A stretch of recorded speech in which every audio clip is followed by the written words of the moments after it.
explain today is my, I think a little bit more than 2 months ago. I don't know when exactly, but something about 2 months ago. And I actually had this level planned for longer, like a few specific things from this level that I had planned for longer. And actually, I started creating this level literally one day before Geek announced the contest. I was actually starting with making the level, and I was like, okay, this level fits perfectly to the contest, because it is specifically made for Geek anyways. And so there's the thing with the contest. If anybody doesn't know, Geek made a troll level contest, and she has 2 categories. One for that she calls well designed, and one controlled chaos. This is definitely not well designed. Like with well designed is like the normal length troll level that isn't brutal. While basically well designed is not brutal, and the controlled chaos is basically brutal. To say it as short as possible. There are a few more points to it. So I definitely wanted to make it controlled chaos because it would be controlled chaos anyways, literally already by length, but that's another thing. So first of all, controlled chaos requires, at least like technically requires, a brutal anti-soft lock. That's one thing. It's supposed to generally be more like longer, like comparable to like levels like Steel levels. Bearer was named.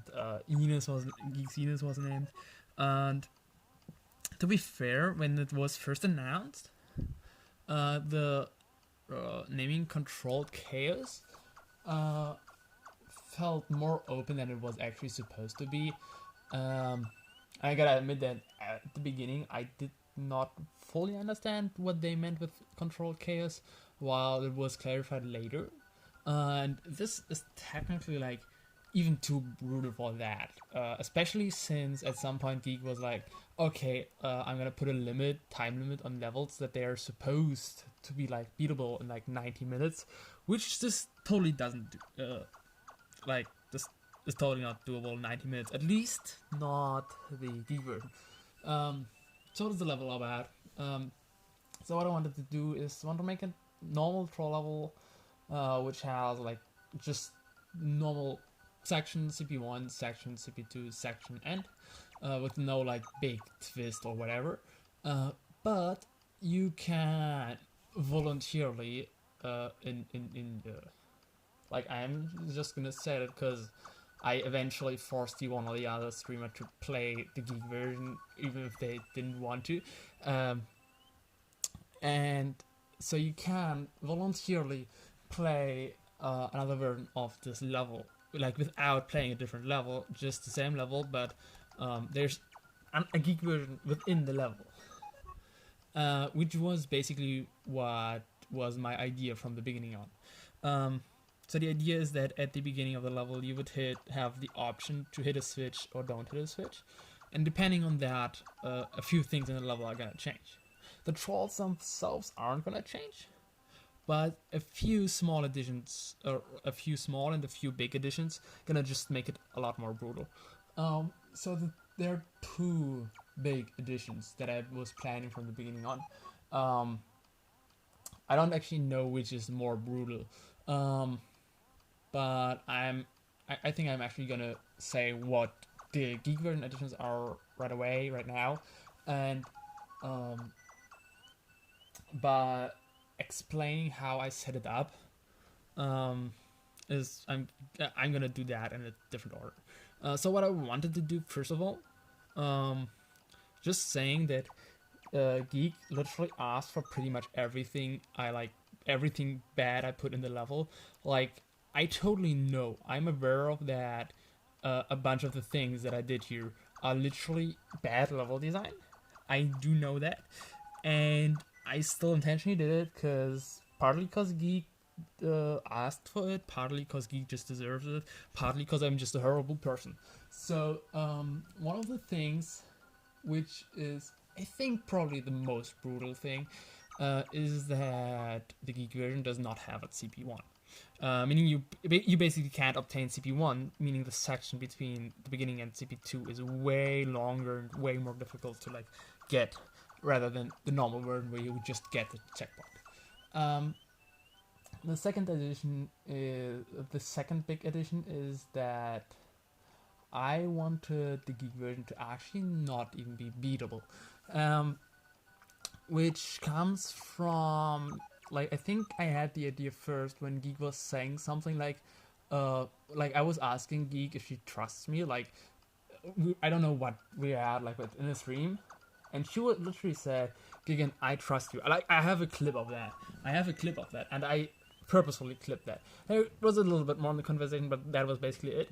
And at the end of the Geek version, so what I wanted to do, where I would usually give you the end in the normal version, I would just send you back to CP1, and after that, as soon as you would reach CP2 again, I would give you a YouTube link and then a video that would literally like show that clip of Geek saying how she trusts me, while completely like being like, well, why do you fucking trust me?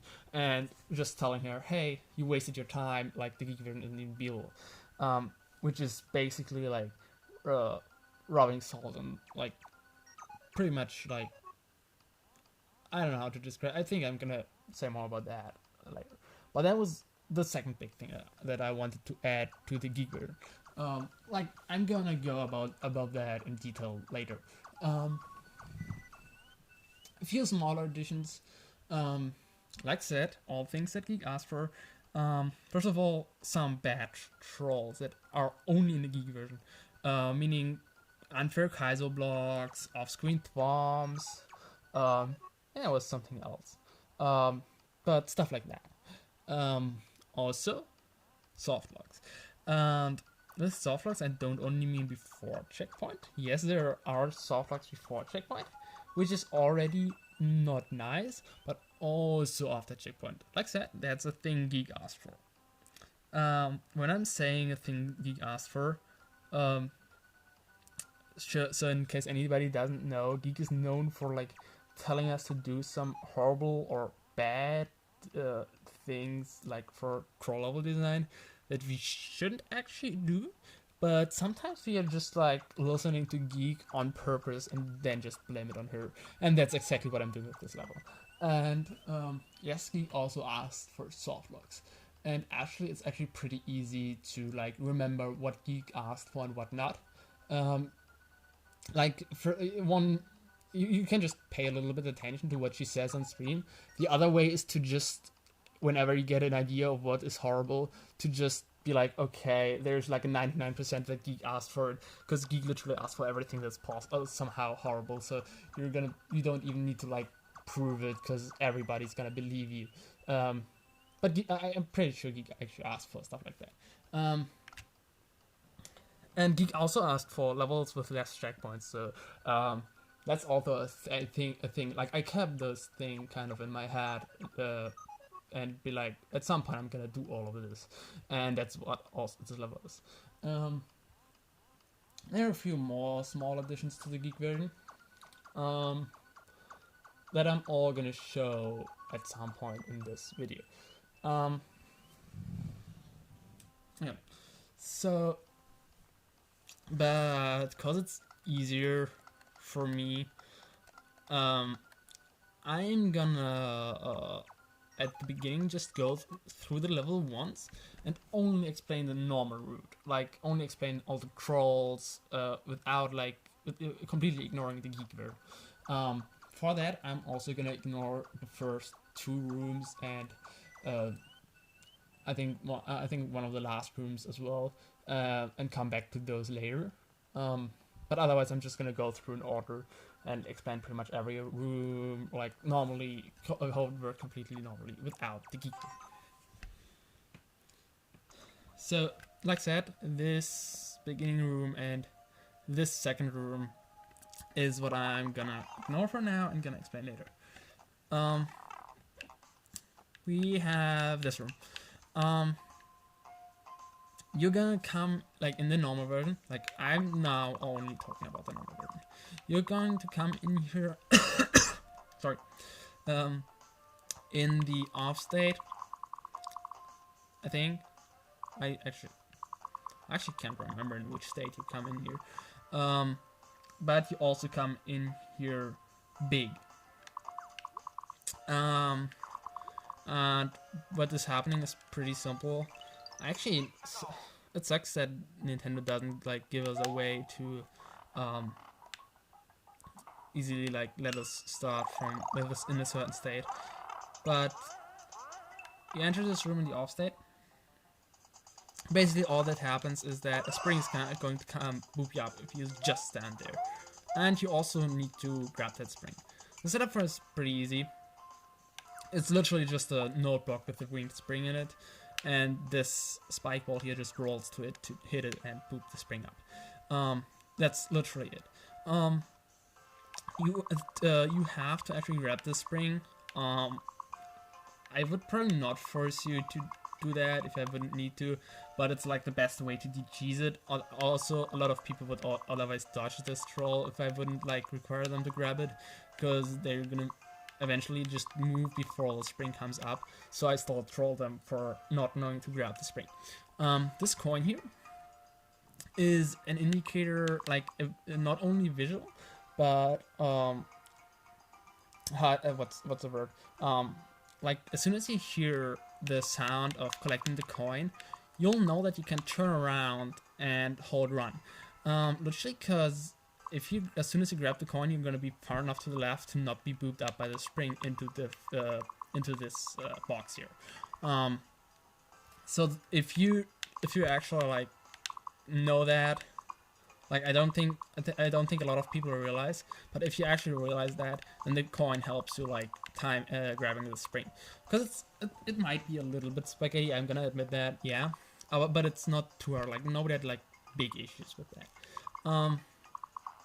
And so you can't use the spring, and like I said, in the off state here you can damage through the saw because you still have the mushroom. So you come out here small in the off state. But switch state actually doesn't matter here. Well, it's just changed anyways. So I have this setup, and this Thwomp just in the clown car just slowly clipped into the P block behind the Thwomp that you see here. And if you hit any kind of block here, like it actually doesn't matter if this is like a question mark block, or it could also be a switch block. Every time you do that, the Thwomp would just boop you out. And I have it set up so that if you don't do any inputs, the Thwomp would just boop you into those blocks. And because this is a spike ball, and that hits this block, which is a P switch, making a P switch activate, you would get trapped in those P blocks. And as soon as a P switch activates, this spike ball here, well, it doesn't spawn in probably, which is kind of bad, but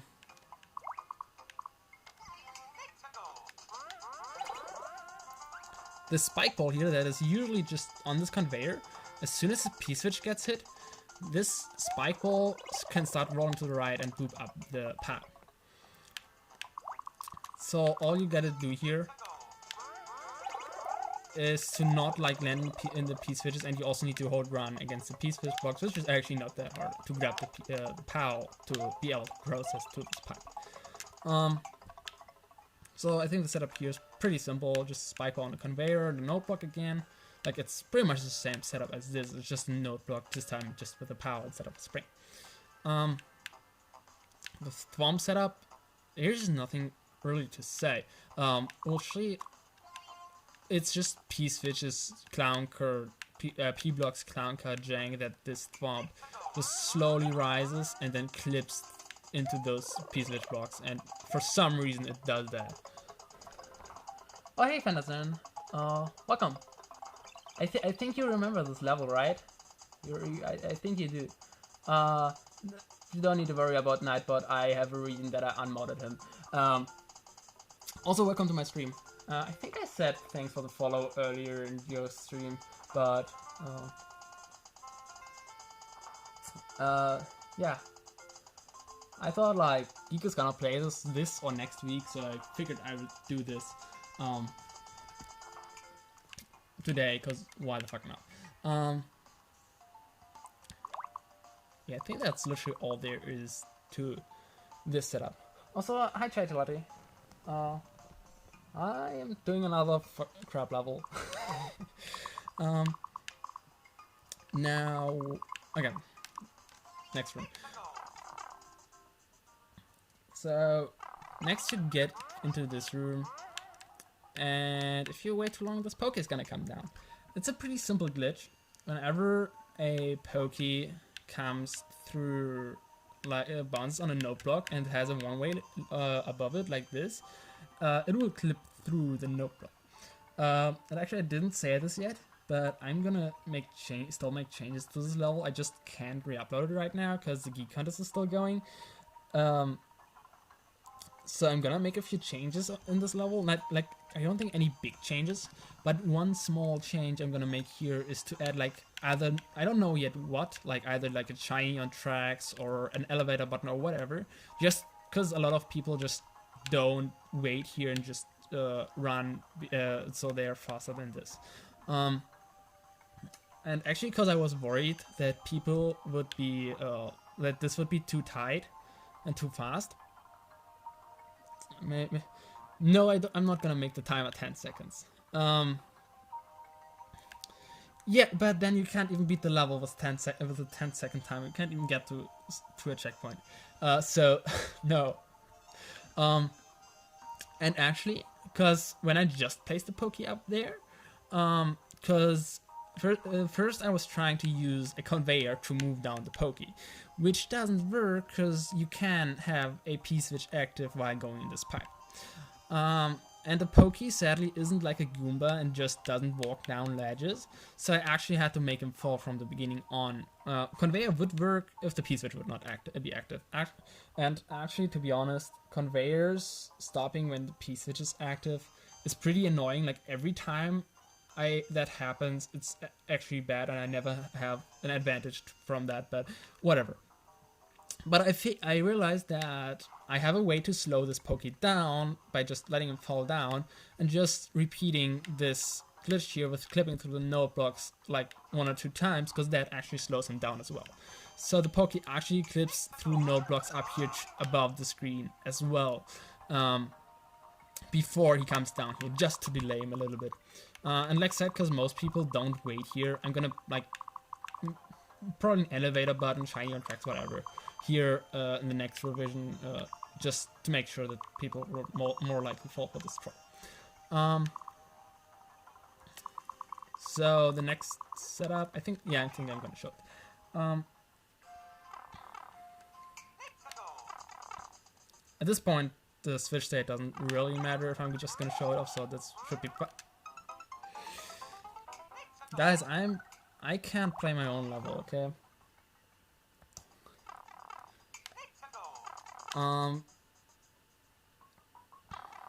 So the troll here, you need something here, like power up, whatever, something to get rid of this piranha. And the only thing you can do is really hit this block. And if you do that, then there is a Yoshi coming down. And Yoshi seems pretty helpful, but it has the best sound. And just a short moment later, a red Yoshi is gonna come down, but it's not gonna hatch because there's a limit on Yoshis. And if you try to come through here with the normal green Yoshi, you can, because this Kaiser blocked off. A lot of people actually didn't even realize that they could try to do this and just dumped in the pit because they realized what the troll is. Like, yeah, they couldn't have saved it, and it was pretty obvious that there would be a Kaiser block, but a lot of people didn't even try to do this when they fell for this troll. So I'm actually happy that most people realized what to do here, that they need the red Yoshi to get this. And the reason why the red Yoshi doesn't hatch is that there can't ever be more than 2 Yoshis spawned in at once. And so with Yoshis, there's one thing. the same thing with with a lot of enemies, Koopalings, Magic Koopas don't shoot off screen, and also Yoshis don't hatch off screen. But luckily enough, they do hatch if they just barely one tile above the screen, so that I can still not show the player that there's a Yoshi, so they would still not be suspicious. So there's literally one Yoshi here, and here I'm actually using the fact that a Yoshi egg doesn't hatch off screen to my advantage, because that allows me to actually place a normal Yoshi egg here instead of putting it in a block. So this setup is pretty simple. This is just a lot of spike balls, hidden blocks that hit each other. Oops. And this last spike ball will then hit this block here. This doesn't even contain anything, but it still does boop up the spring here, which boops down this Yoshi egg. And because this Yoshi egg doesn't hatch off screen, it will never hatch before it comes down here, and will hatch as soon as it comes down. And yes, I could have put the Yoshi egg in here, and yes, that would save me an entity, but putting the Yoshi egg just like this allows me to actually put a sound effect in the Yoshi egg, which I figured was relatively important, because it's kind of a hint to what to do, and I don't know if people would have figured it out without that. And additionally, this spike ball that hits this block here will also then roll down, and I can show this. Will also then roll down, hit the next block, and hit another spike ball, and then this red Yoshi here can spawn out of this block, and this spring here boops him down and let him fall down here. And if you hatched this Yoshi egg, the red Yoshi cannot spawn. So all you gotta do is make sure that the green Yoshi, the green Yoshi is gonna fall down. Oh my god, I should remove this block here again, because otherwise it's not gonna work. So all you gotta do is make sure that the green Yoshi actually dies. Because if the green Yoshi just falls down the pit, then red Yoshi can spawn. And now the red Yoshi can also kill the piranha plant and the frozen coins.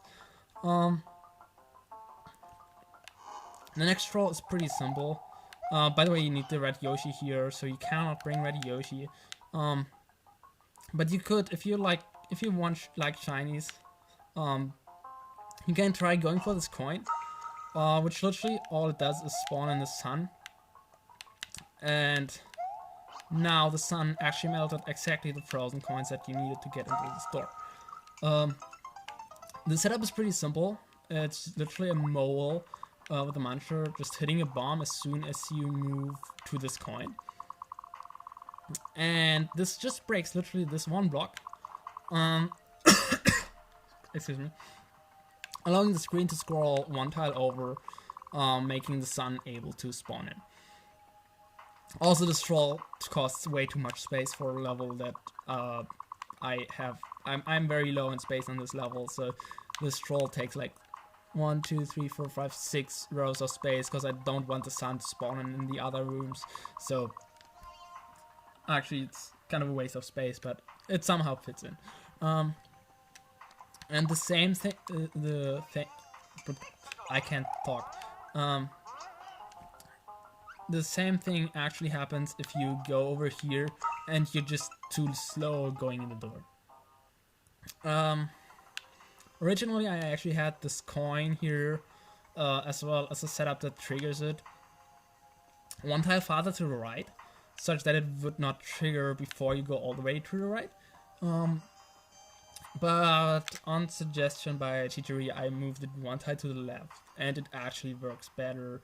Because most people will ignore the coin, but there's still a chance that they would get trolled by the sun because they're going too slow in the door.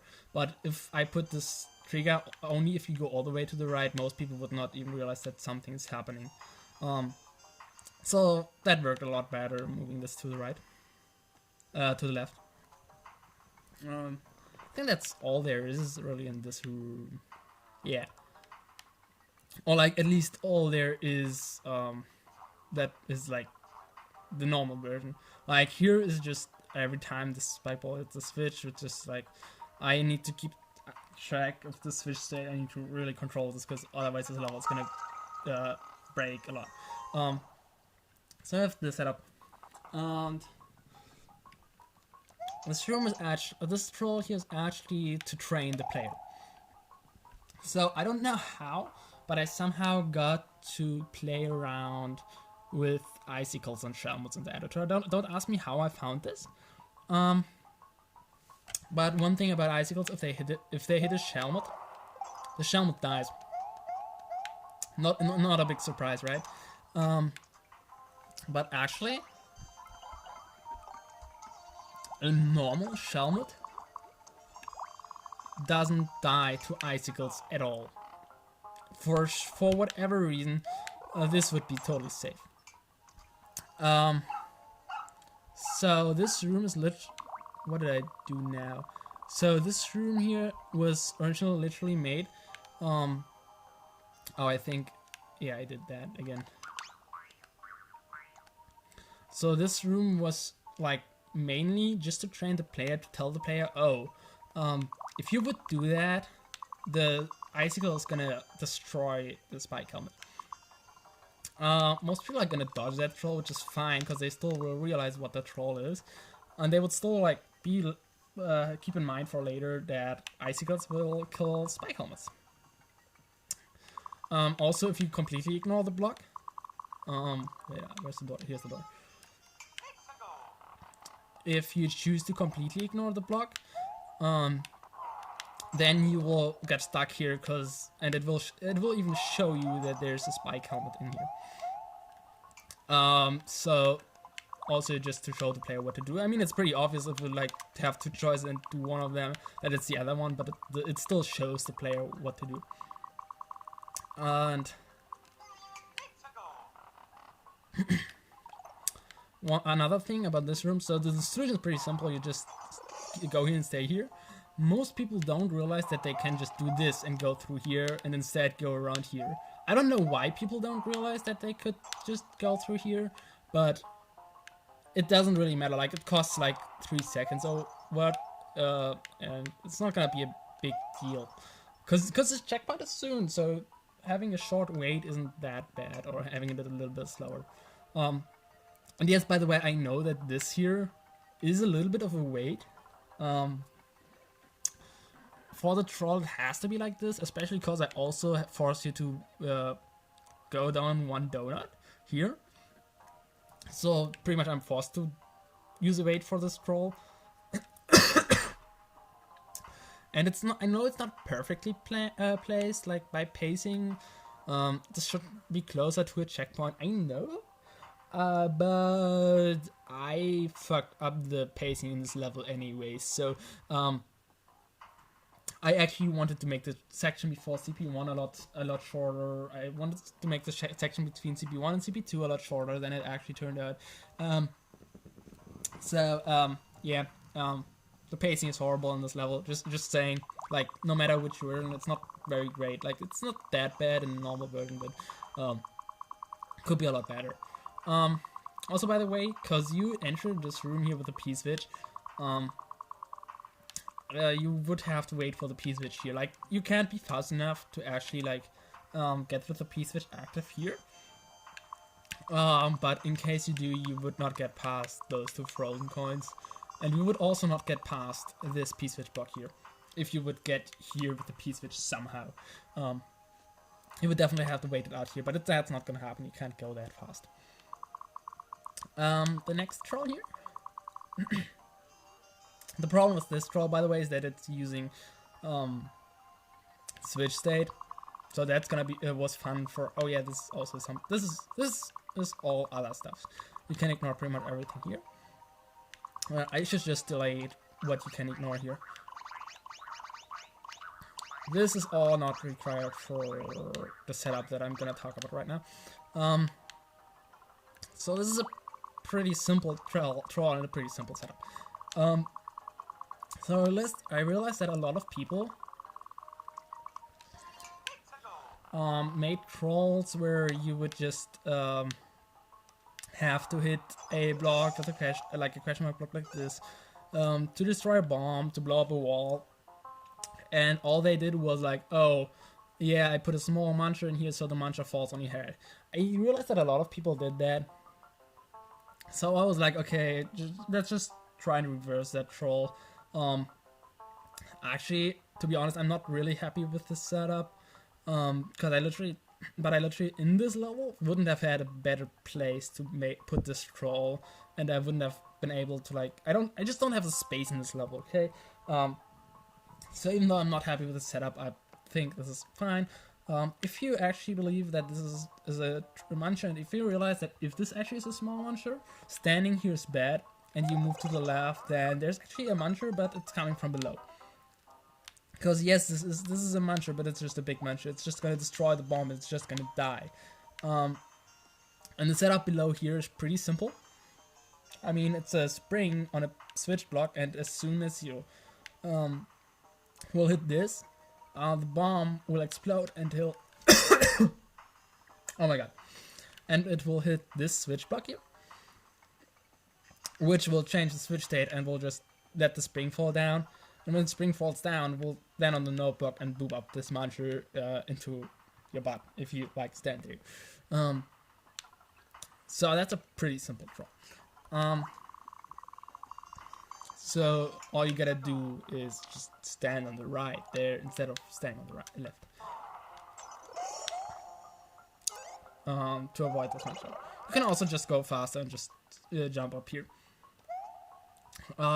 Then I had like, I always have some like from different sources. I have always like a few clips of like tech and glitches and jank or whatever, and that I want to potentially use for a troll. And I feel like this one was interesting. It's not great for trolls, but I think it works. Like, it works sometimes. And the thing is, if you like on a are going into a door while on a conveyor, and you go come onto a conveyor on the other side too. Wait, I can actually just capture that. So what happens is that you will move, like, you will keep a little bit of your right momentum you have from the conveyor from before the door, and will carry it through the door for whatever reason. Because you're this also needs to be like, the other exit of the door also needs to be on a conveyor. So you would like it be moved to the right because you keep a little bit of momentum. So you would be scared into like holding right. Not holding right, into holding left to like avoid getting like into the spike. But the conveyor that is under the door actually goes to the left and pushes you over to the left on the donut. And if you would hold left, you would just run into the 50 coin and into the spike. I don't know why they didn't manage to like why that happens, but for some reason you just keep your momentum from conveyors through doors if you go in another door. And also, if you do this and if you just wait there on the donut, this node block here on tracks, this node block on track here is exactly timed to then boop you up and hit you into this Kaiser block and squish you here. I originally had a fish in this block and had it not squish you and instead fish you. That rhymes for, that wasn't even intended, but whatever. The problem with that was that that fish actually allowed you to get you were actually able to manipulate this fish to go left, making it possible to get this mushroom and intentionally lose it on the fish, which would break parts of the level potentially, for reasons that are Geek version specific. But like, this mushroom is literally just for the Geek version. So I'm gonna come back to this later. But that's why I changed this to a Kaiser block that's squishy. So all you need to do here is to jump like 1 or 2 times. I even put a hard block right here so that you can jump only there, and then you can just go down the donut. And then the first checkpoint. Nothing suspicious here. No CP1 pit or whatever. Nothing. Also the red coins are totally not suspicious.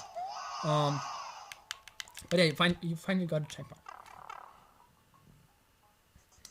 And you get in here, and you need to spin here, but if you are too slow for whatever reason,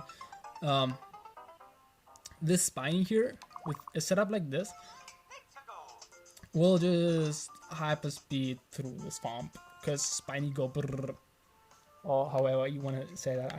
I'm bad with making sounds like that. And yes, this is a 6 entity troll just for like standing in a car box. But I don't have problems with entities in this level. Like you can see, I even have entities left. I even can like, I have a bunch of entities left, so I don't have a problem using like 5 Thwomps here just for Spiny to go hyper speed down.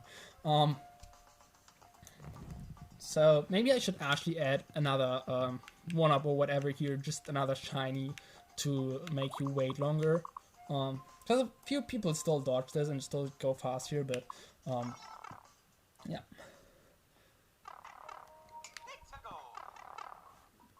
Okay. Also, you will automatically get a mushroom here, even if you don't have a mushroom, which is kind of important, because if you spawn from the checkpoint, you're not gonna have a mushroom. Yeah, I usually also run out of entities before anything else, but at some point I started making levels where I rather run out of space than out of entities. Bowser's Sack also was a level where I had a bunch of entities left but no space, and I really had problems with like managing the space. And the same is with this level and a bunch of other levels, like my newest levels, which is kind of weird, but whatever. So this setup is highly suspicious. And actually it's pretty obvious that as soon as you break this block, like you have seen this like a million times, right? That as soon as you break this block, something will come out of the pipe that couldn't come out before and would like boop you up into this 50 coin and be like, oh yeah, this is how am I ever gonna end up in this setup, whatever. And this is super obvious, right? You need to get out of here before whatever happens. It is actually possible to get out of there how I did it. Somebody actually made it. But it's like super tight and almost impossible. And cause you're like more likely to try to get out of there and hold left, you're probably gonna like get hurt by the spikes here. Shouldn't have done it, you just need to go up here and keep the mushroom. That's all there is to it. And if you manage to go down here, there's just a Kaiser block with a fish here. So this doesn't even help you if you do it. Because I didn't want hard cheese. Like if somebody figures out that this is possible, I didn't want them to like try to do it every time. So all you gotta do here, it's actually pretty simple. You just need to not get hit by the spikes, meaning that you just need to stand still. You can hack the wall here, you can just position here anywhere and just spin and hold spin and you just stand up here. And now you have your mushroom. I didn't want to show this yet. Now you have this here. This is totally not suspicious. This is totally not a million shinies. Like I really wanted the player to know that this is never gonna be right. But I mean, where's the problem? Like, you're gonna hit the peace fish and you can like get your shinies and can loop around and get through this here, right? You can totally do this. All you gotta do is keep your mushroom such that you can spin through these blocks right above me. That's all you need to do. So let's just get our shinies, right? Yeah, we need to keep the mushroom, right, to like be able to spin through those blocks here. and we can't use like the P switch to collect the coins or whatever because there are P blocks above it. So I need to keep my mushroom here if I want to get the shinies and still live, right? It's a kind of an awkward situation right here because I really want to keep my mushroom. Actually, it's not possible. Bowser Jr. is never gonna do that. You don't have any way to like live that. And in case you kill Bowser Jr. like this, I also have spikes up here. You can still get your shinies if you want, but you can't keep your mushroom. So the first thing that's happening is pretty simple. The bomb here is gonna explode from this coin behind it, and it's gonna open up this wall. And because it also breaks this block here, which has the Bowser Jr. on top, which by the way just barely spawns in because this is a vertical sub area, and this line here, this line here is right where the screen scroll stop is, and only 2 tiles above the stuff only spawns in 2 tiles above. Although I don't know about boss enemies, but still, Bowser Jr. is just barely spawned in, so that he would take damage from the bomb explosion here, because it's on this block, and would start spinning. And as long as you're not moving, Bowser Jr. Spinning will never stop spinning and will keep spinning right above you. I can actually show this in editor. It works in pretty much any game style. No, it doesn't matter. I'm just gonna show this off. Yeah, this underwater is great for this, right?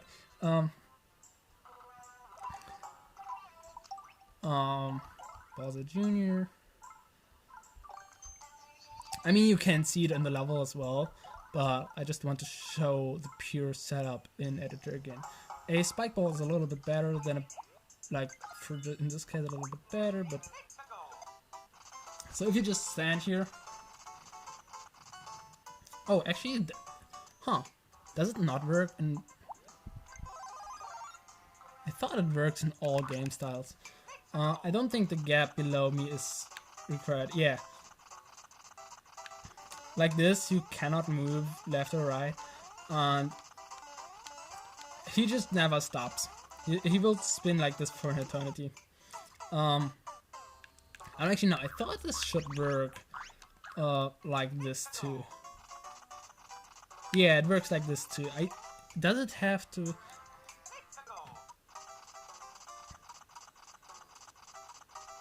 Oh, okay, there needs to be, like, there can't be a wall between you and Bowser Jr. apparently. I actually didn't know that. But yeah, he just doesn't stop spinning, like, ever. So, yes, it's a shiny troll, but most people are gonna be curious enough to check. And I think it's a funny shiny troll at least. Where are we? So the best you can do is to just ignore all the shinies. Also, I just spawned on Bowser Jr. and he's shooting fire, but whatever. I'm giving you a little preview here. So just to be fair, because otherwise it would be pretty much an unfair troll. Just to show the player, oh yeah, here's a door and you need the donut to go in here. And this is actually potentially a little bit spaghetti, because you can miss going on this donut. Well, I just dodged the troll on accident. I didn't mean to dodge that. So, but in any case, I show the player, oh yeah, you need to use the donut to go in the door.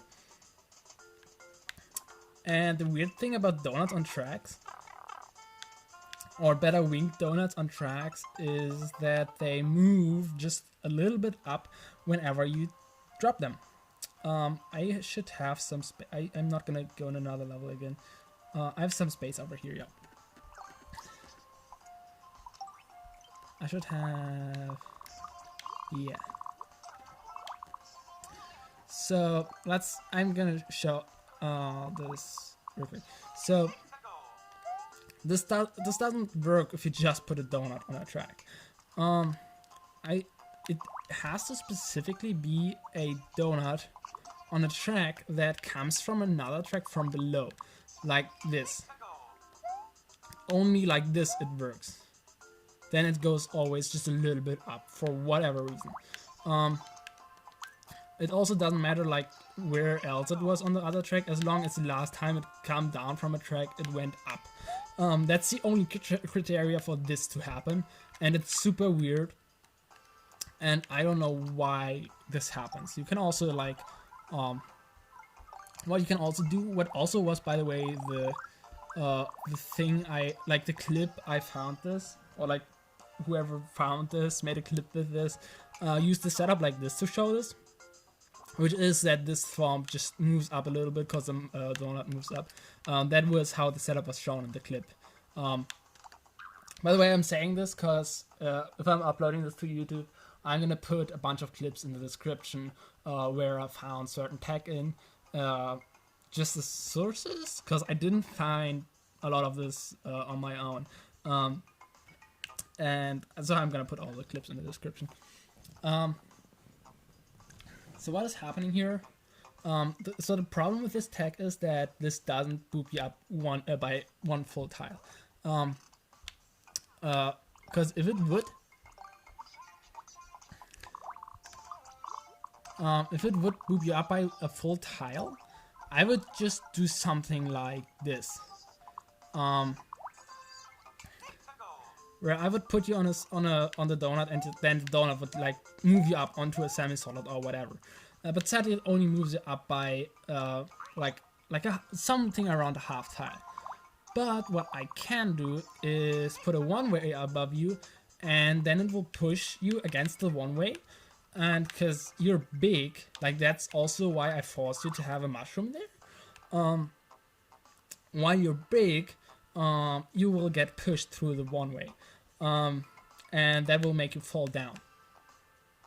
So to not be big, to not get pushed down, literally everything you need to do here is duck. And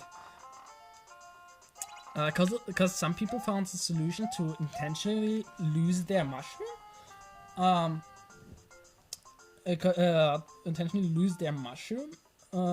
like be small, and then it also works. But because I didn't want people to, because that's cheese, I'm de-cheesing that's right here, and actually give people who do that the hint, oh, duck on the donut. And require the mushroom yet with progress. And actually, you might realize that this is new, this room here, and that there was a whole different section here. But the thing is that at some point, like after the level was technically finished, Geek was like, oh yeah, I'm putting like a 90-minute time limit on the levels. And I was like, well, this isn't gonna work out. So I was like, okay, I'm just gonna cut out the most annoying sections. Because the section that was here was, first of all, required a waiting. It was kind of janky. I kind of only half liked it, so I just cut it out. Because I had to nerf something anyway. So I was like, okay, go by. I still screenshotted the section in case I'm gonna use it again at some point, but I was just like, bye section, go. I'm not gonna have you in here anymore. I'm just gonna have this room like as a little hidden room for everybody who tries to like just get rid of their mushroom. Yeah, I think sadly this tech hill sadly doesn't really have a better use than this. It's a little janky. Like I did use these off-centered launches here to make it like as easy as possible to land on the donut. But it's still kind of like spaghetti, like you can still spaghetti it. I also have this arrow here as soon as you fall down here trying to tell you to duck, even though most people would probably not realize it. Usually people don't have big issues with spaghettiing this. Like missing the donut while coming through here is like actually more difficult. Like there's a chance it will happen to most people probably, but it's actually more difficult than actually landing on the donut. And if you're like if you're like having problems because you're like too far to the right here, like the donut just lined up to like go down in the middle. But if you have problems that the donut comes down to the right, you can still too far to the right or to the left, you can still like move yourself over. Like I have tried to give you as much time as possible with the space I have to like move a little bit to the left or to the right, such that you could like align yourself with the door to actually go in the door.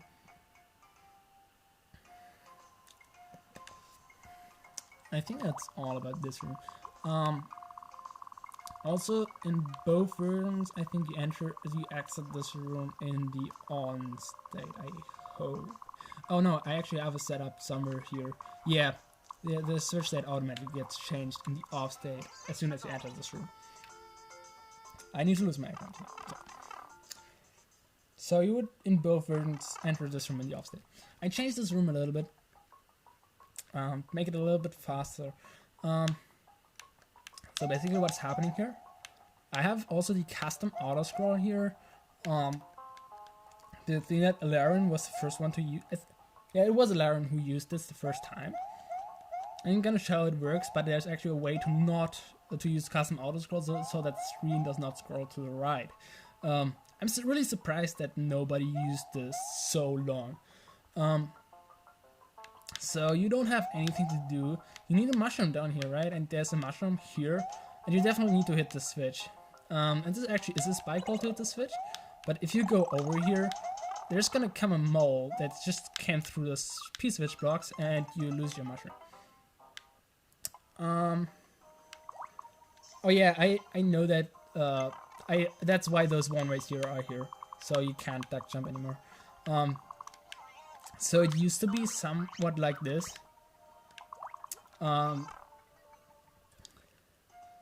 It used to be possible to just, that's the reason. Like, I really don't like one-ways aesthetically, but I kind of needed those one-ways because it is possible to, I'm even too bad to do that, but it is possible to just duck jump on this Thwomp while being big and kill the, not a Thwomp, but on the mole while being big and kill the mole and get out of the trap like this. But with those one-ways you cannot duck jump. Hi Ben, welcome to my stream. Also thanks for the follow. I stream is like I'm just using my phone to like record things that I want to record. I don't know if I would call it streaming, but yeah. I just wanted to do it, and I was like, I didn't want to wait until I like finally get a capture card. Okay. Never mind. Okay. So the setup in this room. So first of all, the mole clip. So here I had to this here to the right is me working around spawning mechanics, because things only spawn in 3 tiles off screen, and if I would have placed the small farther to the right, the small would just not spawn in. But I needed this mole to be down here where it not there. But I needed this mole to be down there for this to work. Because what happens, this isn't even specific to moles, this also works with like other 2-tile big enemies, or like Goombas, Koopas, whatever. But I figured a mole would first of all be most funny, and the mole's also the fastest enemy to like chase you and kill you. And also those blocks here don't have to be P blocks. They could also be switch blocks. This also works with switch blocks. And also another thing, also the reason why I couldn't, why I actually had to use the Alaren tag, I'm just gonna call it, where the screen doesn't scroll to the right, is that if I would mirror this setup here, like this on the top is, not necessarily, but it's literally this slope conveyor, and those 2 slopes at the ceiling that are doing this. This setup does not work if I mirror it. So I had to put it at the right side of the screen if I want to have it off screen, rather than on the left side, because it just doesn't work if it comes from the left, for whatever reason. So as soon as I hit the switch state, the slope conveyor is gonna go up, and this conveyor also makes the mole go left, and because of the slope ceiling, the mole just clips through the P blocks.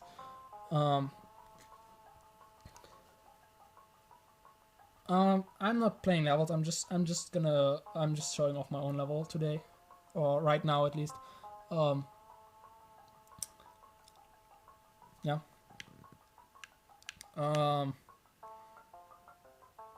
Yeah.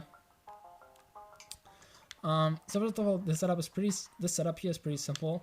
I'm using a P switch actually. Like I could use any kind of block here, but I'm using specifically a P switch. Also, cause I'm can give the P switch wings, to push over the mole through here, through this one way and let it fall down here, and trap it in here.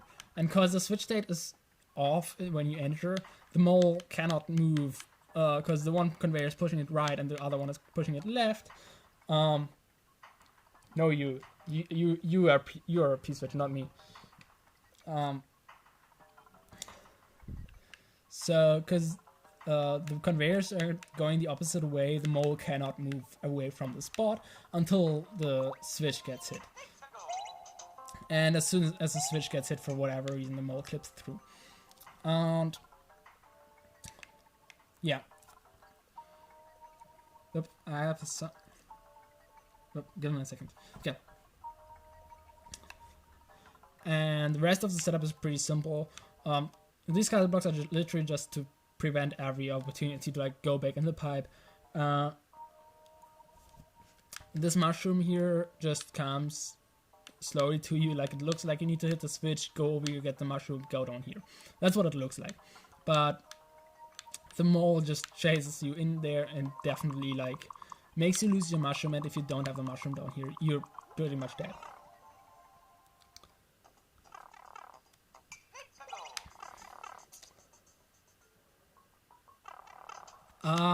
Cause it's there, cause I'm using Streamlabs. I don't know how to turn it off.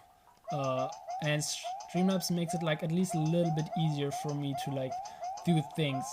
So I'm like, okay, I'm gonna use it. It makes it a little bit easier. Yeah, one way is not being overlapping with pipes. Like that would have made this also a little easier. Like at least that would make a bunch of setups easier if you could like overlap one ways with the pipe, but you sadly can't. So all you need to do here is not get chased by the mole and just go down here, so that the mushroom just comes to you, because the mushroom actually moves to you, and then you can come here. And this is actually set up so that you also immediately lose your mushroom, because I did not want you to keep your mushroom here. I want you to get rid of the mushroom. This setup here. I actually didn't yet explain everything. You may also realize, you can see this here, like what only what I just marked. So you can see this question mark block, and this switch part of the switch conveyor here, which is just 100% bait. Into like thinking, oh, maybe there's a spike ball coming from the side hitting something here, maybe I need to stay here to get my whatever winged fire flower that is in this block, something like that. So I don't think people realize, but that's just bait to like try waiting here, because this could be like a winged power up that you may want to get. So I had this P switch here, like I needed something to move the mole over here to get around spawning mechanics. I needed something. And cause I had this P switch anyways, I was like, okay, first of all, this P switch needs to go somewhere. I mean, I could have like used something else on a P switch, but whatever needs to go somewhere. And if I'm putting a P switch, I can put it right on this track here. Yes.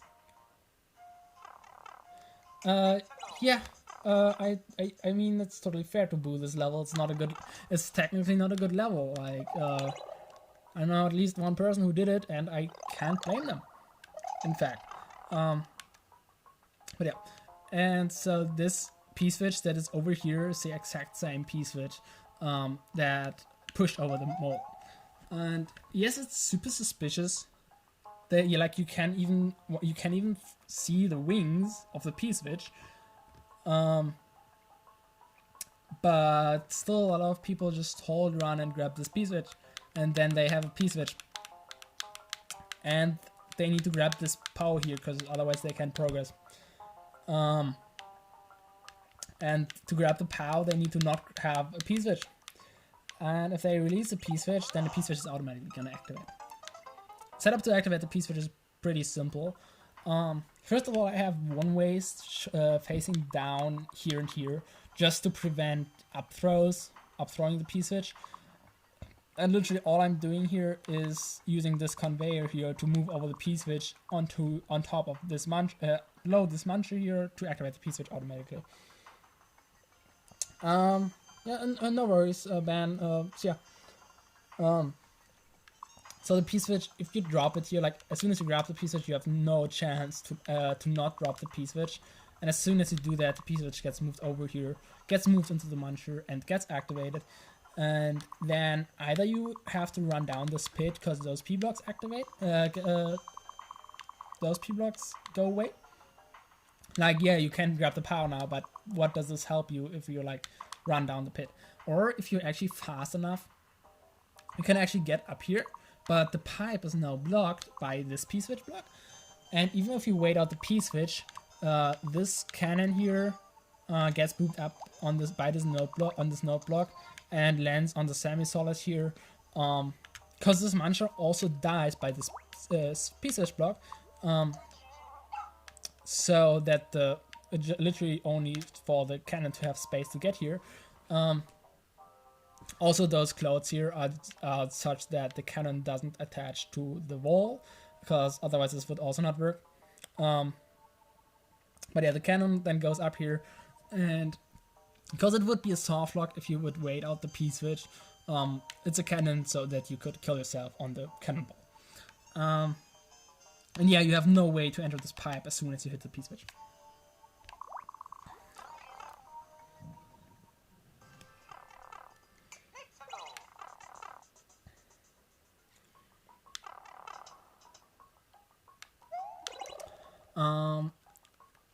So you need to actually like for one time just not hold run so that you can grab the power here. And then your way is open, but you might think, and I'm pretty sad that only one person actually thought so far to be like, oh wait, now I got rid of the POW, now I could go grab the P-switch. Because that's big brain right now to get the P-switch. The problem is that if you carry this P-switch through this pipe, you're gonna immediately get a P-balloon, which makes you like drop the P-switch, and you cannot get through P-switches from below. It's just not possible. You can't get through there, and by bringing the P-switch, all you did was blocking your own way. And you need to die. The setup, I actually had to test this around the setup a little bit more. There are actually ways. Can you? Oh yeah, you can in SMB3, but this is SMW. Like, I know that you could grab the P-switch in SMB3, but I don't know why you can, but whatever. So first of all, if you hold left here, yes, you can use the P-balloon to go back in the pipe, but all that does is that the muncher would block you and automatically would send you back, and you could loop around as much as you want. But at the end, you're gonna end up just getting hit by the fish automatically and gonna lose your P-balloon. And yeah, you reset the room. You can reset the room infinite times, but it doesn't matter. Like, in the short time that you have to reset the room, nothing breaks. I had to make sure that nothing breaks, but nothing breaks. This one way prevents you from going to the right. Like, you don't have the way, like, even if you hold right, you won't be able to get through to the right. But what you can actually do, I need the P-switch.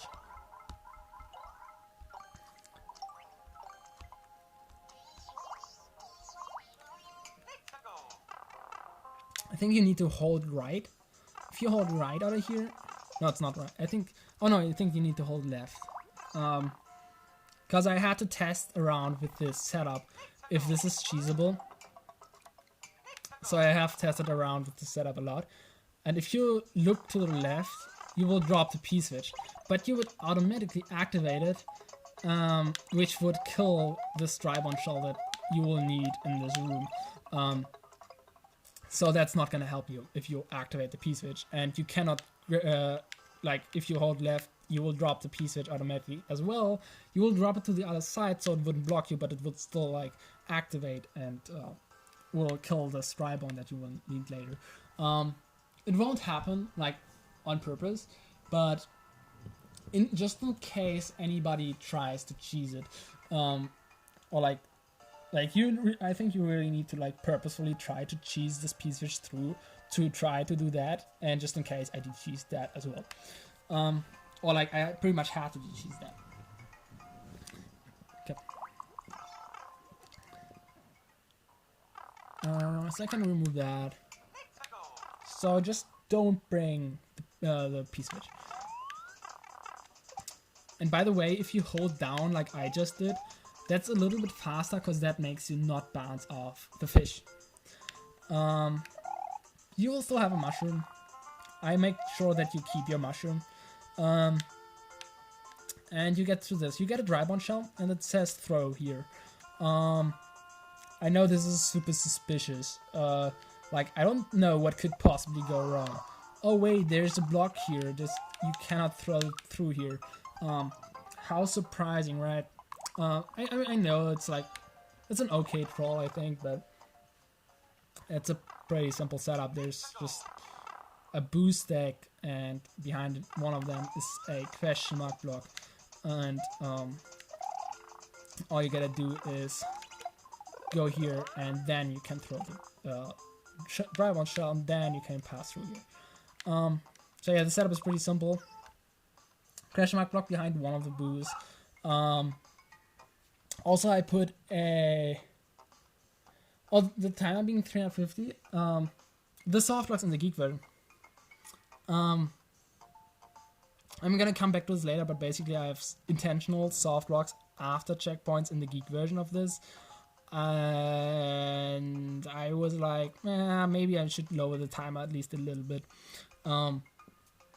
I had it on 500 for a little bit, for like one version, and then Geek said, well, and then I was like, I need to nerf this, and then I was like, okay, let's lower it down to like 350 is fine. Like maybe 400 would be better, but whatever. But anyways, first of all, I have this line indicator here telling you, oh, this is how far you can go here and then throw the shell. And second of all, I made sure that you see that there's a block here, by putting a winged 1-up in this block, such that the player could see that there is a block there. I also put this one way here just so that you could not go too far to the right, because that would trap you here. There's nothing behind this boo. This is just distraction. And the setup here is pretty simple. As soon as you throw the shell, it will hit this block, spawning a spike ball, and this will spawn a big spike ball, which then goes over here. This conveyor is literally just to speed up the setup with the spike ball here, just to shorten the wait for you to break those blocks.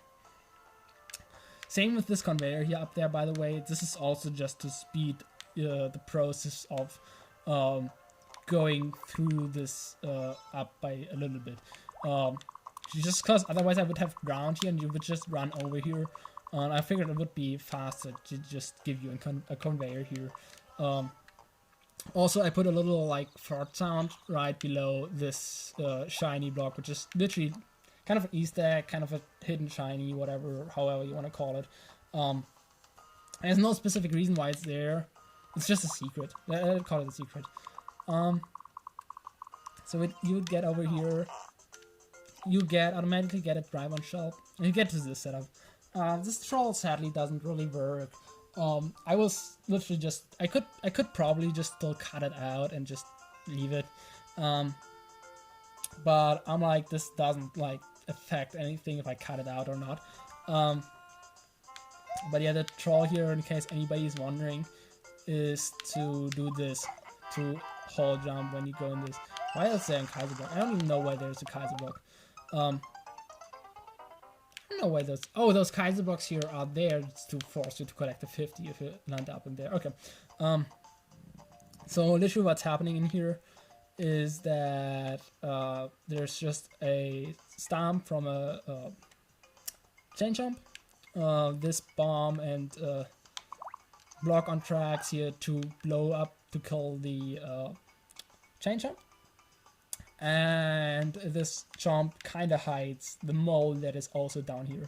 You can still kind of see it. It doesn't work perfectly. I just hope that someday somebody's gonna fall for that.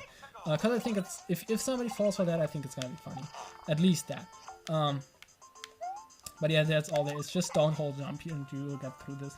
The mole also has, I think it's the mole that has the sound effect on it. Just if you kill it to like make the baby sound. And if you get up there, obviously the bonus music. And if somebody gets up there and tries to avoid getting the 50 coin, they can't because of the Kaiser blocks. And yeah, that's literally all there is to this troll here. And here I force you to lose the dry bone shell, because I don't want you to have it. And now I get here. You need the power to put the power here. It's even giving you an arrow, not an arrow, an arrow to like put it down into this box here. So go grab the arrow, not the arrow, the power. But if you just hold, yeah, I know that it's not suspicious. It is kind of suspicious, but like whatever. If people dodge a troll, I'm fine with it. I'm fine with having trolls on my level that people dodge, or most people dodge. I can live with that. But basically what happens is that if you go too fast here, you're gonna get this P-balloon here. And if you get the P-balloon, it's funnier if you automatically hit the power because you're holding right and run. But even if you don't accidentally hit the POW, you would still need to get damage to grab the POW, and you can't without getting trapped up there. Also, if you forever... I don't know why you would do that, but if you would decide to jump over here, there's a Kaiser block here, so you would be forced to collect that. But yeah, that's really all there is to it. Just bait it out. Just bait it out and then just walk under it and then put the POW here. Setup is also pretty simple. It's probably like the worst possible setup that you could do for this. It's a spring that's on a mole. Like the mantra is just because you cannot just put a spring on a mole, it would just fall through the mole. Or like spring the mole, but on a mantra it works. And as you do what? I don't actually know what you're trying to say you used to do. This setup? Well, I feel like, especially because I'm not killing the mantra here, the setup is kind of bad, but whatever. I'm too lazy to fix this. This level is bad anyway, so I don't care. So what's happening here? The mole is just going left because it's a mole setup. And as soon as you go right of the mole is gonna move to the right, move up the spring just a little bit, hitting the shell to the right, making the shell hit the note block, and note block with a P-balloon just boops the P-balloon at exactly the height that I wanted. And the problem that you might have seen when I was showing the session is that this spring will keep at some point start like springing around the muncher, making annoying noises, which is kind of annoying and why this is probably like a bad setup, but you're not in this room, you don't need to hear this voice for too long, noise for too long, so you just get in here. The setup doesn't really matter. it's a small damage boost, whatever. You get a checkpoint here. And could have made the mole walk off screen. Could have do that. Could have done that. Sure, I could have. Could just do that. Yeah, I'm probably gonna do this next version. Just put a one-way here. I need to be careful to not just put a one-way here, but just, where do I have my one-ways? Nope. That, by the way, are slopes, cause I ran out of ground blocks. I think my one-ways are somewhere here. Yeah, they are my one-ways. So I would need to pay attention to take one of the one-ways behind the ground that I hit there. And then I could do that. That's true. That would work. That's actually not a bad idea. But yeah, I'm actually probably going to do that, thanks. By filling up empty space with ground. That's how. Yeah. Especially in vertical sub areas. Happens. But actually ground is not the biggest problem. I have more of a problem with space. Like, first of all, you can work around with around ground using slopes. And second of all, it's not that bad. Like, if you have like empty space because you don't have ground, just fill it with hard blocks or something else. There's always something you can do. So it's not that bad. Also, give me a second. I need to charge my phone. Otherwise, it's gonna die. And I need to look where my phone...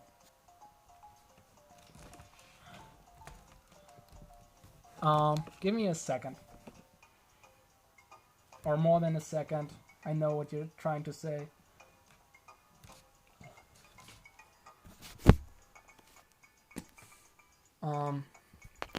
So the setup here with the fire flower, it seems like a waste of time to like make your damage boost. Like give you a fire flower just to like take it away from you. It's like not the best solution. But I'm giving you a checkpoint right afterwards anyways. So I don't really care. It doesn't really matter either.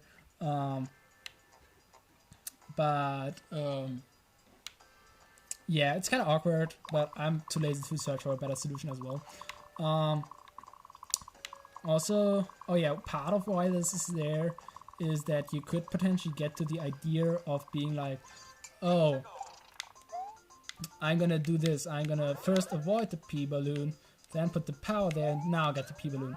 And I want to make sure that it doesn't matter whether you bring the P-balloon or not. In both cases, the saw will hit you, and you will just be forced to be going through there small. And you automatically get a mushroom here too to get damage boosted through the saw if you don't take the P-balloon. And then here it says Checky, because one thing about the Geek contest was like, oh hey, it should have some kind of insider or whatever about the stream, at least something. And I was like, okay, every time Geek gets a checkpoint, she says Checky, and so I was like, okay, let's put the message Checky here, so, and then give you a checkpoint. That's literally all there is to it. Yeah.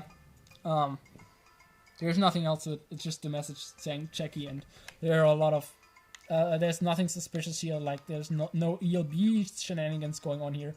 Or literally nothing. Like the Lemmys and the Boom Booms don't mean anything. But at least the Lemmy makes a sound. So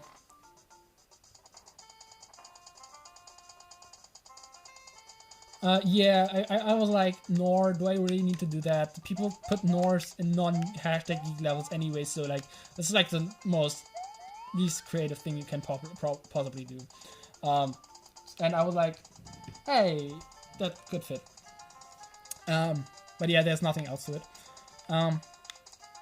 So here's the thing. Sarcasm mode on. Geek really loves the P-balloon. Like, there's no power-up that Geek loves more than the P-balloon. So I was like, I can do some P-balloon trolls. I have like at least 2 trolls with a P-balloon. I should have actually said this before at the other troll, but whatever. So I'm giving you another P-balloon here. Am I not a nice person to give Geek a P-balloon? There's a level for Geek and it has a P-balloon. How else could it be? Here you need to hit this switch there, and therefore you need to throw this shell. So let's go and hit the shell. Oh, you cannot hit shells from above with the P-balloon. I did not know that. And I need the P-balloon here. I need the P-balloon to damage boost through here. Whoops. What a surprise. So yeah, you cannot hit enemy, like when you have a P-balloon, you cannot hit enemies from the top. You will always take damage no matter what enemy. You cannot like get it in a different state where you could kick it or anything. But actually it's way more simple. You can just hit the switch with a P-balloon. That's way more easy and it doesn't cost you your P-balloon. Then you can progress here. And as I said earlier, I intentionally trained you to know, helmets under icicles is kind of bad because they're gonna die. So going down the donut, these kind of shellmets. So that's one thing. The other thing is, if there are two shellmets there, which there are, they're just gonna die if I grab one of them. Then it's gonna kill the other one, and then I need to the shellmet to damage boost over there. What a surprise! I go down here because the icicle is never gonna crush the shellmets. And this is actually kind of, I don't know if it's more a puzzle or more of a troll. But if you go over here with the shellmet, you will realize that if you cannot spin while holding this shellmet, and putting the shellmet down is kind of awkward because you will accidentally put it on. You need the shellmet here. So you need to. Most people don't look far enough ahead to realize that they need to do something different. I don't actually know. It could very well be me. What do you mean by weird? Is it like skipping frames? Is it just like, is the focus bad or is the sound bad? Okay, let me check actually.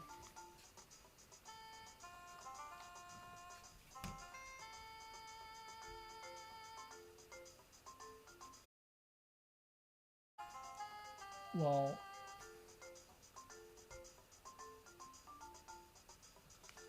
I don't know, it seems bad. It seems fine for me. I hope it is, because I want the VOD to be able to upload this to YouTube. But yeah, you might just need to refresh. I don't know. Yeah, I mean, I hope that nothing like important cut out, but because I'm not gonna recognize.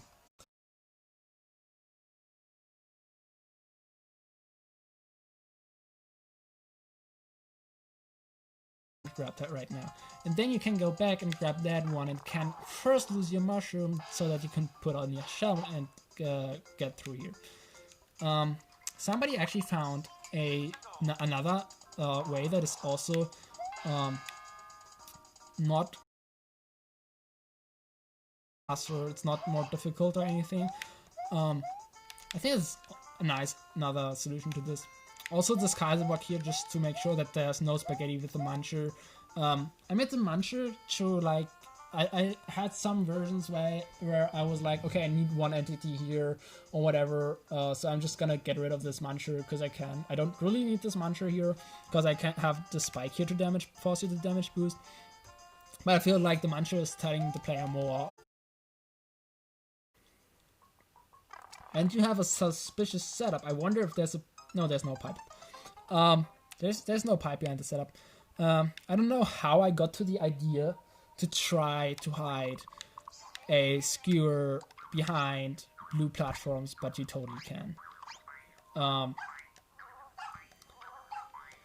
you need to do for this is to put switch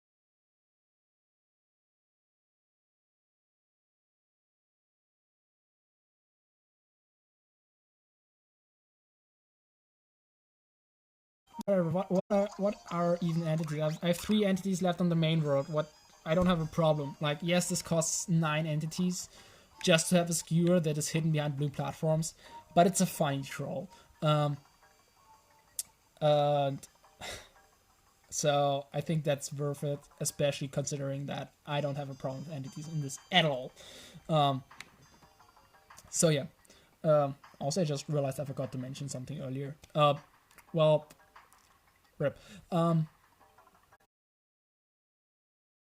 There at all, and there's only a skewer, or also a, how I want to call it, like, you all know what I mean if we look at this. Box actually said that there could be like decoration around here to make it more look like something, something. But I'm like, this skewer alone looks good enough, right? Also, you can, I know.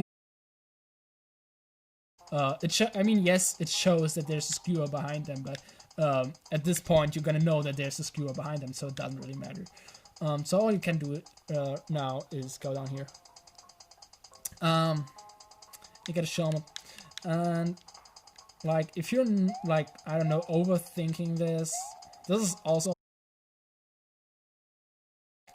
whatever. I'm just gonna keep the trolls that don't work in because they don't really matter.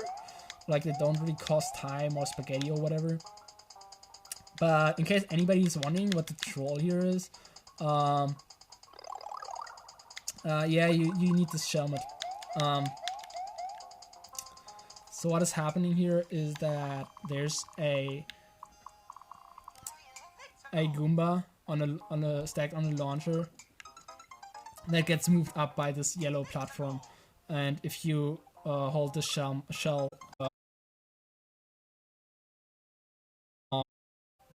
is it? Oh, that's my bitrate, isn't it? I have bad internet, okay? Well, whatever. Just let me know if it completely cuts, like if it's like completely stopping, then at least let me know then. Well, you can let me know if it's just bad anyways, but what's happening here is that if you enter the room, you're gonna realize that the screen is scrolling to the right for a different setup, and if you enter, there's nothing down there, like in the bottom left corner. If you look there, there's nothing there. So to make sure that this is empty when this spawns in, when you could see it, that's the reason why I didn't just put it here and just have it like right there. So instead, I'm using a yellow platform to move it up, and then the launcher with the Goomba lands on the semi-solid. I should just turn off the auto scroll when I'm showing something. So this this launcher just gets moved there, and if you like hold the shellmet, you're gonna kill your shellmet on the Goomba. There's nothing else to this. This boom boom of centers the launcher. The platform just falls off the track here. Can't see anything there. That's literally the only troll that's there. Kind of a waste because nobody's falling for it, but I'm too lazy to cut it out. Okay, just let me. The mouse? Which mouse? Which mouse are you talking about? Oh my god. Okay, I see it right now. I don't even... It actually shows me on my stream manager that it actually shows me that the bitrate is solid. Or like green. It's like moving up and down, but it's green. I don't know, I'm just gonna keep going. I don't know why. I'm not even close to done.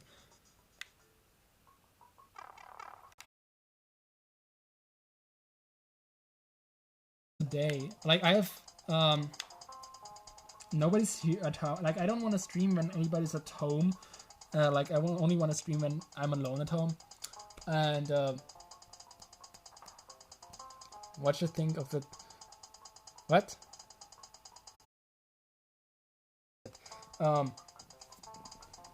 But like as long as it's like working, it's fine. So all you gotta do here, by the way, is just do this.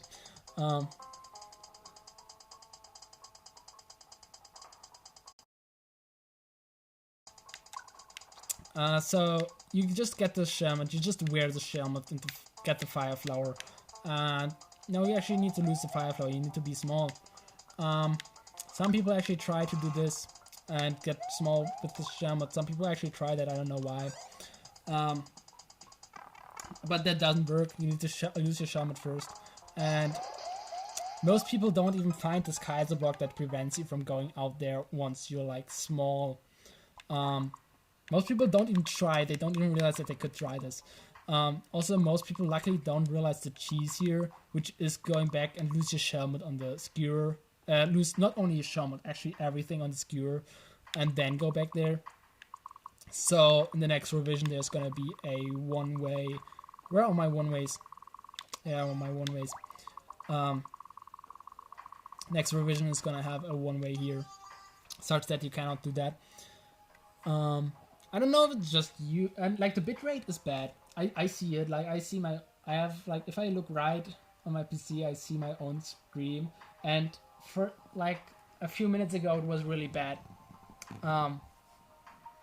Yeah, so I next revision is gonna have a one-way here, such that you cannot go back to the skewer, and to the spike you cannot like get small here, because then you're trapped. And this just has a mole code, so why not?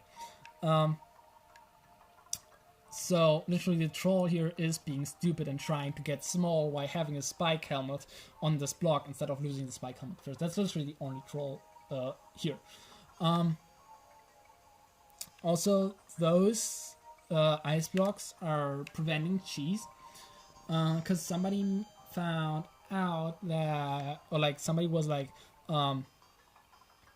getting the fire flower, melting those blocks, losing the fire flower, then wear the hat, and then being small and then being able to carry the hat. So I had to force you to keep the fire flower until here. Yeah, that's literally the only purpose of those two ice blocks is DGs. So you're forced to lose everything while going up here. And then I forced you to collect the mushroom, because the jank that's coming next, for some reason, don't ask me why, only works if you're big. I don't know why, but this doesn't work small. I also hope that I'm in the right switch state. I don't actually remember. It should be. Okay.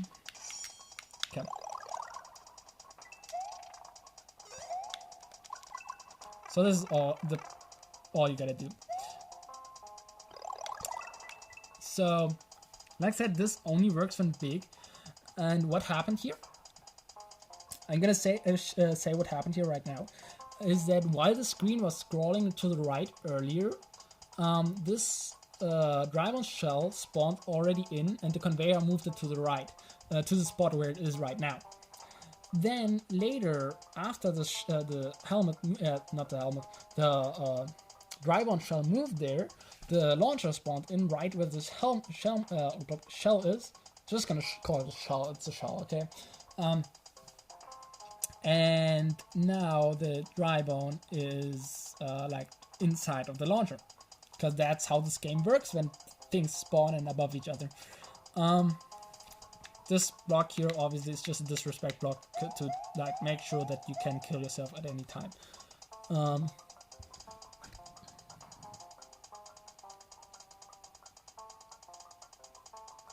Can't you get small and spiny helmet by keeping to carry it and get hit by the spike? Tries get small and put it.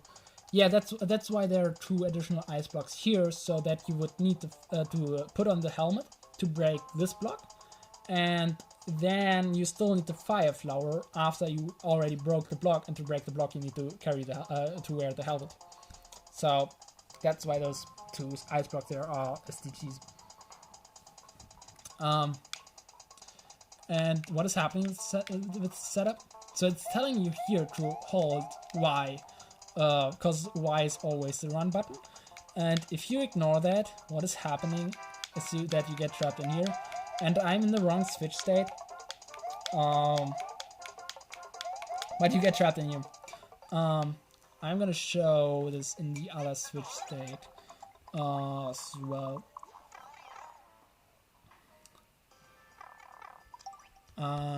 Give me a switch. No, I didn't want to do that.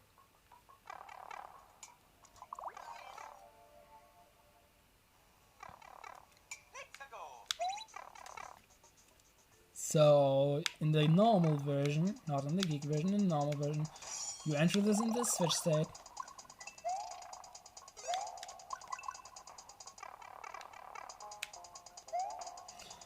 And if you now down hold run, by the way, not only not holding run is doing this, if you spin jump down there, or if you look left, then this also happens. And in the normal version, there's gonna be a boo to kill you. This boo activates by this Thwomp here, which just literally just hits this block here with a boo in it. That's all there is to this setup. And this boo is just so that it kills you. I had different setups before, like I had setups with the Podo Boo, but the problem with the Podo Boo is that you can play dead while trapped in there, and then you can potentially kill the Podo Boo, so that didn't work. So that kind of annoyed me, and I was like, well, I need to make another setup, and that's what I came up with. I also think this one way is also required. Like, actually, I need to test it. I think this one way is required to also not make you clip out of that.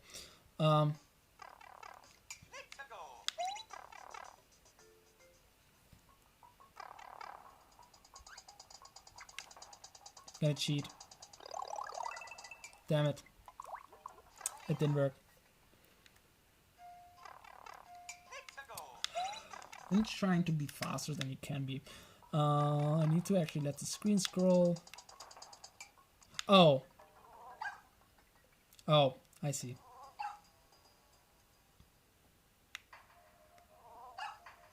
Well, that's annoying now. I see now why the one way is there.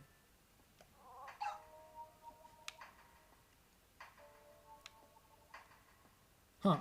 Okay, so without the one way, as you've seen, the drive-on shell would not stay here for whatever reason. I think the launcher would probably push out the drive-on shell when spawning, which I can't show because it's always going to happen off screen, but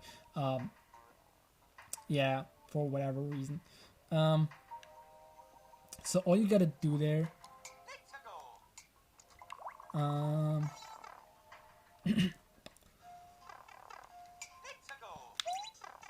literally everything you need to do is follow the indicator and actually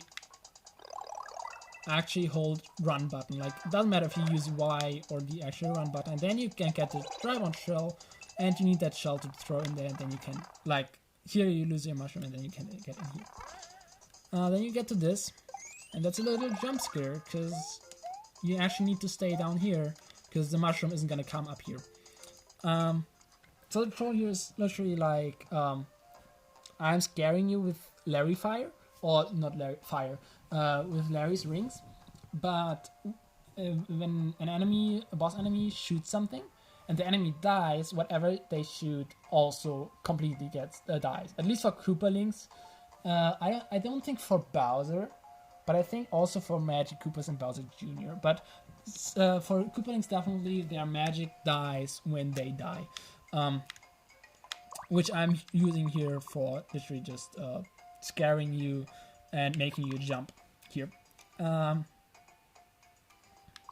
Yeah, and you need the mushroom here. This is literally just an elevator button.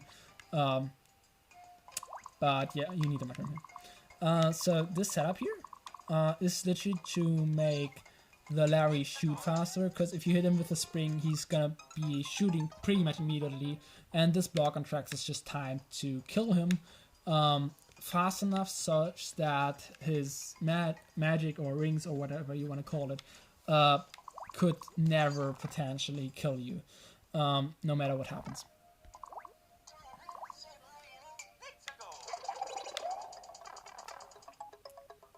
P-switch is not supposed to be active right here. That's from a different section. Nintendo, why can't you just let us, like, go into a pipe without having to do this? Let's do it like this. Oh yeah, this setup here is actually, this is just a muncher in a block, and it just kills the bomb and blows it up. Pretty simple stuff. I'm actually not done with this room. What am I doing? I'm already explaining the next section. I'm not even done with this one. So this launcher actually used to have a POW on tracks right here. But people got kind of, like, it only made it harder for people to figure out. And 80% of the people just didn't hold run here anyways. So I was like, okay, the troll works even if I don't put the power here. People just don't hold run there for whatever reason. So I actually expected people to automatically hold run there and would grab the POW, and the POW would drop down there and would make it possible for them to grab the shellmet, trapping them in the launcher. But because people just didn't hold run anyways, I was like, I figured like, okay, let's just remove the POW and everything is fine. Because that POW apparently caused confusion. Like, I see it. It's kind of hard to figure out, but I just removed the POW when I nerfed the level anyways. Because, like I said, I was never in the level. So another thing I want to show that I forgot earlier, that I also have used more in this section, that also kind of, I didn't use it a lot. Well, actually, like a little bit, like,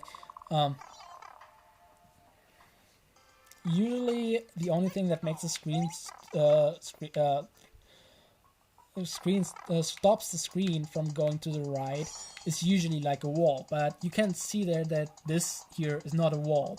And you can even see that this is not a wall, this is not a wall, and the screen's still only scrolling until here. And I've used this here, it's not doing a lot. The only thing it's doing here is hiding the Thwomp a little bit better, but that's it.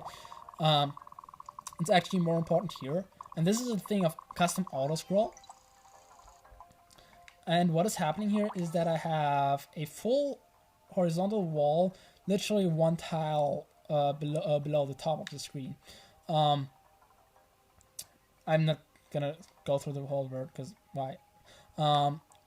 And that means that the screen cannot ever scroll, like, as long as I don't break it, the screen can never scroll up. So if I have custom auto scroll, that would make the screen go in the top row, like right here. The screen wants to scroll up here, but because of this wall, the screen cannot scroll far enough up, such that it stops scrolling because this wall is stopping it. And that's what's happening in this room. And that's also what is happening in this room. Like, this is how this looks in editor in the screen scroll. I need the screen to scroll to the right a little bit, right here until this point, such that the shell can move into the launcher, or the launcher can spawn. And then I'm making another auto scroll to the top, such that it will stop scrolling to the right, because it will stop on this wall. This tag actually was used by Alarin. Alarin used this like in like 3 or 4 levels so far, and I'm like super surprised that nobody else used it before, because it was like 8 months into Mario Maker when this was first used, and I'm pretty sure this would have worked at the beginning of Mario Maker as well. But I think it's pretty useful if you like really need to hide something at the right of the screen. And I figured this would be useful for me as well, so I just used it.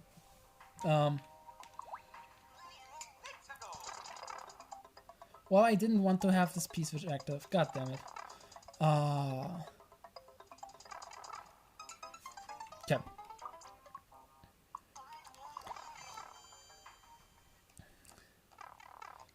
So, oh yeah, this is the setup for the like, this is not really a setup, this is just the mushroom coming down here. I can't even remember why the other track is down there. I don't think this serves any purpose. But yeah, you get the mushroom because you don't. If you get scared, you will miss the mushroom if you jump up here. Oh yeah, I actually should show this. If you go up here, you won't see that it dies. You will see the mushroom come up. You have the yay sound effect. Also, the mushroom will continuously come up here, such that if you miss it for whatever reason and look at it for long and be like, what do I do? You will eventually see that there's a mushroom down there because it keeps coming up. But yeah, you just need the mushroom here. I'm gonna make this a little bit faster for myself. And this thing here is literally not important for the normal version. You just go in here. You still have the mushroom. You get in here and you should have maybe gotten this Yoshi. Yeah, you should definitely have gotten this Yoshi. I think you needed this Yoshi. So letting the Yoshi die there is bad. We learned that. Wait, I kill Yoshis. I don't mind killing Yoshis.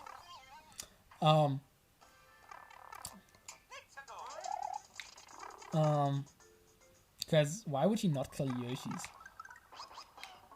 So get the Yoshi before it dies, and then you can grab the Wigglers. By the way, some people only tang one of the Wigglers.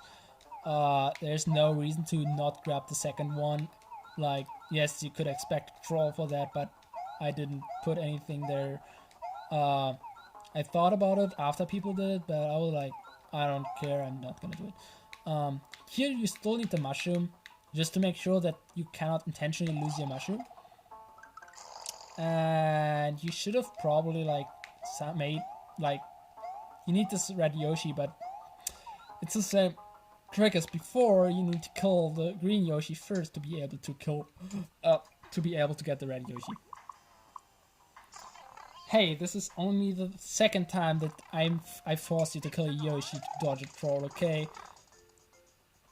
I only had one other troll before where you had to kill a Yoshi.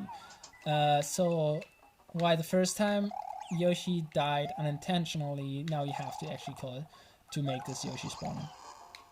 And here you have to lose the Yoshi. Set up here, like this is a spring that hits this Yoshi, it's just timed. There's the Yoshi egg that is above the screen, that's literally barely above the screen, but still spawns in and still hatches, just to fill the Yoshi limit. Also, this room is above the beginning, cause I just had no space left in the level, cause I don't know why we have so less space in the main and submerge, but yeah, whatever.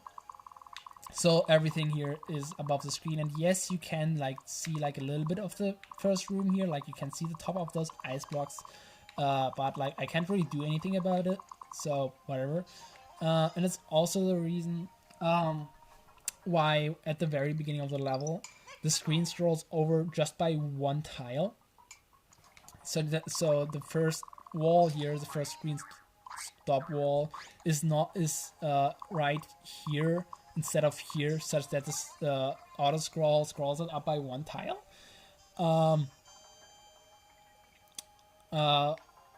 Which is a thing that Defender already explained for his Trollbolt's 5k level, whatever it was called, I forgot the exact name. But you know which level I mean. I'm still gonna explain it. So for whatever reason,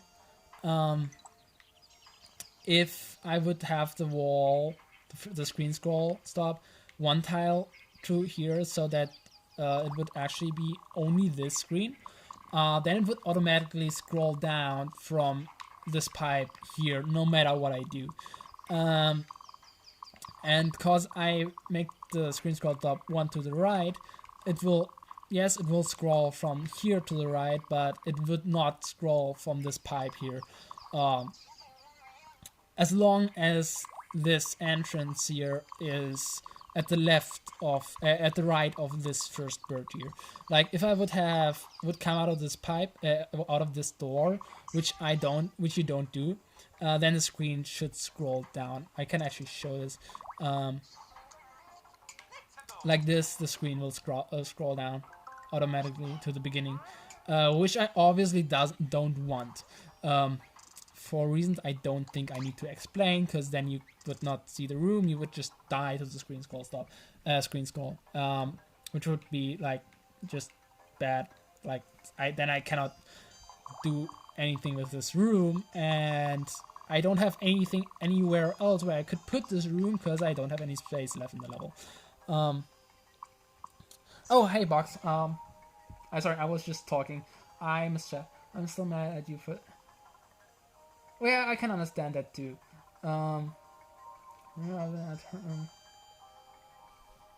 Yeah. Put what in another level? Oh, this room? Yeah, I mean, yeah, I could have put the room in another level, but why would I? Why would I not just make the level longer? You know, that's just how my brain works. Okay. Okay. So you get here, and you would still have the mushroom. By the way, you would still not be able to lose the mushroom here. Otherwise, you would need to kill yourself. If you like intentionally lose your mushroom, you're gonna have to kill yourself on this block. Yeah, exactly. That's exactly how I think. So now I'm giving you a choice, and this is a geek level, so I gotta have a troll with a 50 coin, right? And this 50 coin looks like pretty bad. Like you would all it would do is like make you take damage. And you obviously like need your mushroom here, right? Well, you actually don't, because the P-switch gets activated. And now you get down here, and then there's an indicator. Oh, hey, you need to hit the 50 coin. The 50 coin that is now right there, and that's still barely on screen, such that this power that you have to hit will make the 50 coin fall down. And now you cannot progress here. So this troll is literally like punishing you for not collecting the 50 coin. And not only is it like, it's not like, okay, you need to go the path that the 50 coin is, you actually need to specifically collect the 50 coin, which is the whole purpose of the troll. I don't know why, but some people intentionally kill themselves after getting the 50 coin, instead of just going in here and having the P-switch activate, and then now that they collected 50, now they can progress. And yes, I have to make you wait for the P-switch here, yes, but whatever, it doesn't matter, the goal is right there. So what else is happening here? Oh yeah, this mall down here is what activates the P-switch as soon as you move through this one way.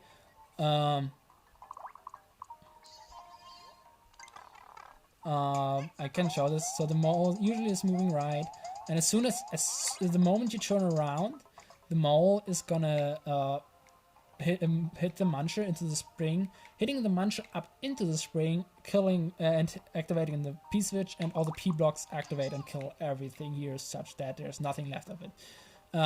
Such that you would not need the mushroom here. The spikes here obviously to not make it look like a soft block if you would lose your mushroom. And also this bomb here breaks this full screen scroll stop as soon as the P-switch gets activated. Because even in this room, I have the custom auto scroll go to the top first here from this door, and because it cannot go to the very top because of the wall here, it will still get stuck even if it's right above the goal.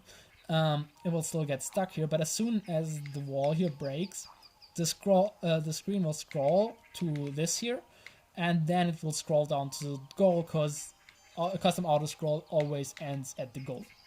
I think there's nothing like more to explain about the custom auto scroll in this room. So yeah. You actually need the mushroom.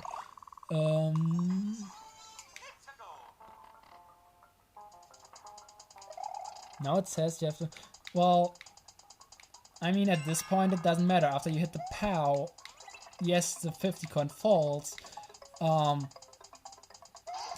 well, whatever. It shows you that 50 coins fall. Also, hitting those note blocks does nothing. And there's a goal, but it's like it maybe some people aren't gonna realize, but I actually didn't put much effort into hiding that this is impossible to like get here. To be honest, the reason is that I was at the end hurrying a little bit. I think the setup with the 50 coin could be better if I would have had more time. I don't know. But I wanted to finish the level before I wanted to like get some playtesting in before the contest submission was ended.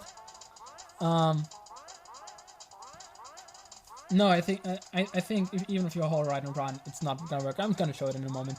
And yeah, custom auto scroll, like you need to actually really good. Yeah, like it's hard to use, but it's like pretty useful in some situations.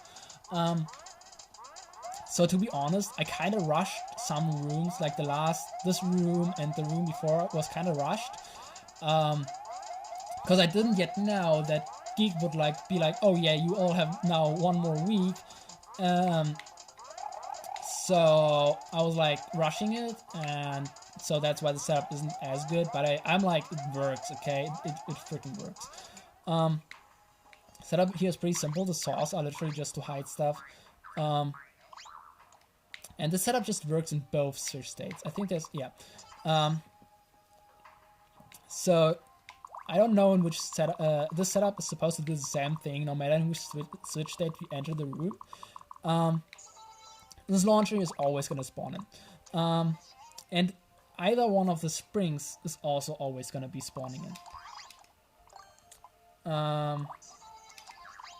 So it doesn't matter which switch state I enter the room. Well, this switch state just gets automatically hit. Well, whatever. Okay, like this. So I enter this room in any switch state, and any of the 2 springs falls down. And as soon as I hit the switch, the spring gets booped up by the note block and hits up the launcher and onto the next cloud, blocking the goal. This works the same way with the other spring, because the conveyors go both the same direction. So this conveyor, which if you would enter in the off state, this spring would spawn in, this spring wouldn't spawn in. This conveyor would go left, and as soon as you hit the switch, it would go right. The mechanism to hit the switch is pretty simple. It's even suspicious. I'm not even hiding it very well, because I didn't have this the space to put it anywhere where it's hidden. But it's literally this mole here hitting the bomb as soon as you go too far to the right here. And it's timed so that you cannot dodge it, like not dodge it no matter what you do. It might look like you can dodge it because most people aren't gonna like hold right and run. And even if they do, it might actually look like it's dodgeable, because I think if you do that, if you like hold right and run, yeah, it's not possible to get the goal here. Like, at least I think. I hope that it's not possible. Like, if somebody finds a way to do this, I don't know how you would do this, but I really hope that it's not possible. Yeah, also, by the way, you can see the red coin behind the goal. I had no reason to put this red coin specifically there. Like, it's there for no reason. Like, I literally only had to put 1 red coin 100% unobtainable anywhere in the level, and I just decided to put it there for no reason. Like, I could put ground there and put the red coin anywhere else in the level, it would still work. But yeah. So you have to go in this pipe. This looks like fun, or like a lot of fun. Like, who doesn't like climbing ice blocks like this? Oh, springs. This looks even more fun. Oh my god, this is great, right? This looks like a lot of fun. Oh, there's a pipe. Oh, now I can go in this pipe. I couldn't go in this pipe before. Also nice from you that you put like this glory sound effect to like make me realize that there's a launcher, because this launcher shoots coins with this glory sound effect, so it can actually hear it. Can you actually hear me? I mean, the red coins aren't bullshit. The red coins are for something else. They are just not like you have no control about the red coins, literally. But yeah, cool, there's launchers now here. Let's go in here. Oh wait, this looks like the CPU1 shell. This looks like the CPU1 room. Oops.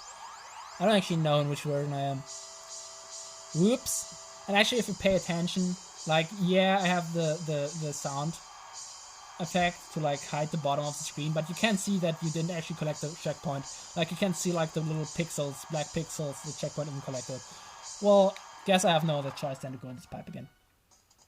Back we are. How fun. Springs, yeah, I don't even know if this is possible, but whatever.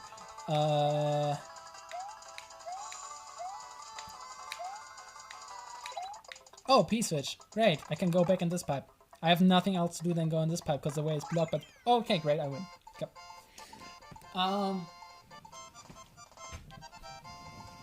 Yeah. That's the normal version of the level. Yeah, I know, crazy. I was totally, that was unexpected. And I can't even show the setup. I don't even want to show the setup yet because now I'm gonna explain the Geek version, and this is more interesting for the Geek version. So at this point, I think anything I want to explain for the normal version, like, yeah, I kind of need to explain this anti and setup there, but it's not that complicated anyways. So I'm gonna explain this at the very end because it's at the very end of the Geek version. So I'm gonna start at the very beginning with the Geek version. So this is the beginning room. I didn't want to put anything else in this, like nothing else in this room than the choice of, are you geek? Are you geek? Yes or no? And if you're a yes, then you're like, well, poor you. Why would you do this to yourself? I don't know why I don't know why anybody would do this to themselves. Like, why would you even voluntarily do that? I can understand that because like, this is actually horrible. So let's go to Geek. Whoa, okay. I totally didn't know that was there. Okay. Let's go Geek version. So don't get the don't hit this block. Go on the right side. Totally creative control to like pick a side. Great, right? Okay. I'm still not done with this room. If you go max speed. There's another Kaiser block on tracks. Great, right? I mean, I actually like. I didn't box. Okay, yeah. I was not in your chat when you started playing the Geek version. I did not tell you. Somebody else did. Okay, just for the record. Just for the record. Yeah. But yep. There's another. Like, I personally, I wouldn't even mind this in a non-Geek version, but it fits even better in a Geek version. That there's a Kaiser block on tracks that will hit you if you like go as fast as somehow possible. And both of those Kaiser blocks are not there in the normal version, because in the normal version you just go here, and in the Geek version you go here and then the Kaiser blocks are there. No, I'm not telepathic. So maybe wait for. I did not see that coming. So maybe wait for the Kaiser block, but better don't wait here, because somebody had the spring here that was above the screen anyways, that was killing this Yoshi earlier, and that I was like, I don't want to have a random spring falling down, let's use this spring to like bop you into a fish, because I have too many entities anyways, and I actually should add more of those Kaiser blocks because I still have 3 entities left in the main world.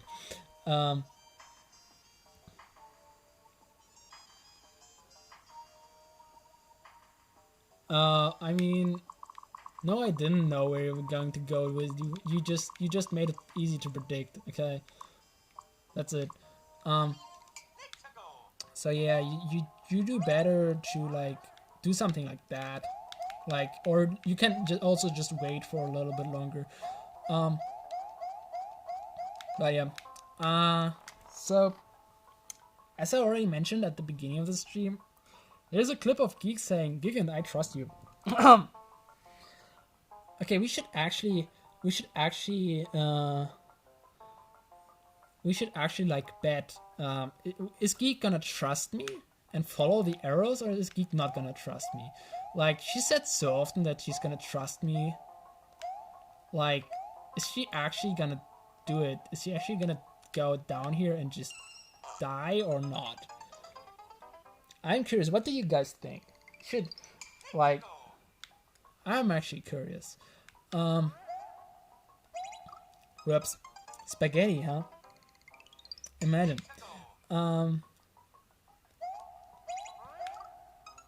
Whoops.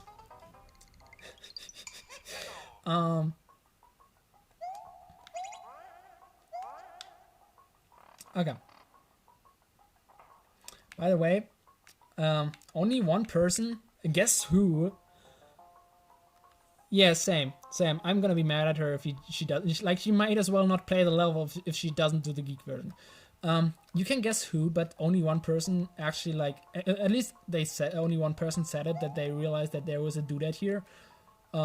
Still they didn't, like, go for the shiny. Like, there's a secret shiny here. There are even 2 secret shinies here. There's 3 secret shinies here. Just in case anybody's wondering what all of this is about. But yeah.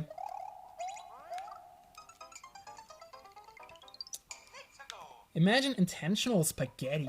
Like, who would do that? But yeah, you don't follow the arrows here. You don't. You just go in here. This is the same. You're small here, and this time you actually go here and oh, another one. What a creative troll, right? It's not like this is the second time I'm doing this troll in this level, in the Geek version. You don't damage to the saw, first of all, because you don't have a mushroom, and second of all, because the switch state is different. Literally, the only thing this does is force you to collect a 50 coin. I don't know why I'm forcing you to collect a 50 coin. Like, what sense would it be to, like, make the only possible path a 50 coin? I don't know. But yeah. But yeah, this is the same. This is the same. This is also the same. There are some setups off screen though that I'm gonna show in a second, because that's what I should do, right? I should show the setups. Still gonna show what's happening. This should be the same. I hope I'm not spaghettiing, because I'm not gonna do all of this again.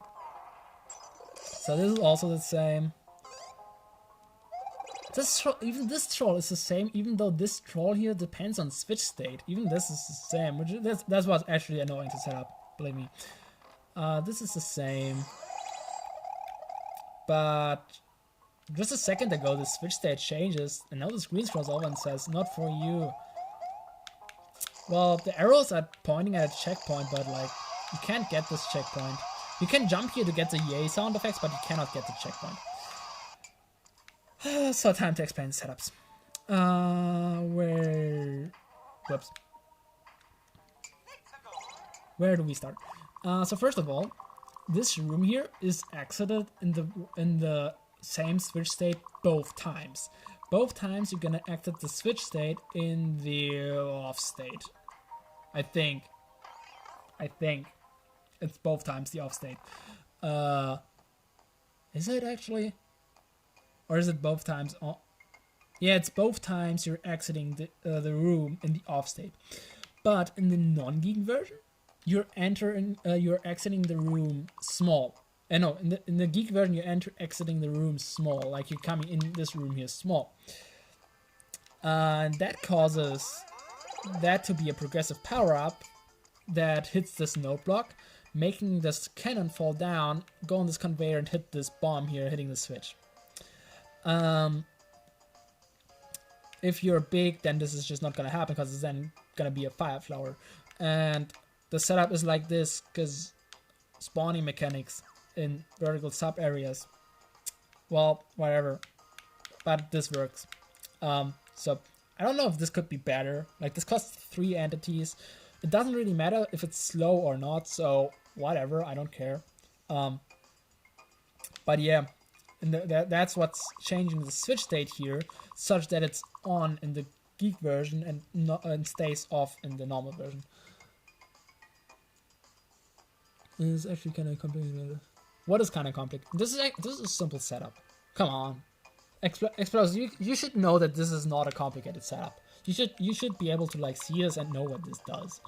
But yeah, the other thing that is happening in this room is that we have a lit bomb on tracks. If you're entering the room in the big and in the off state, I'm just gonna simulate the off state by changing this. So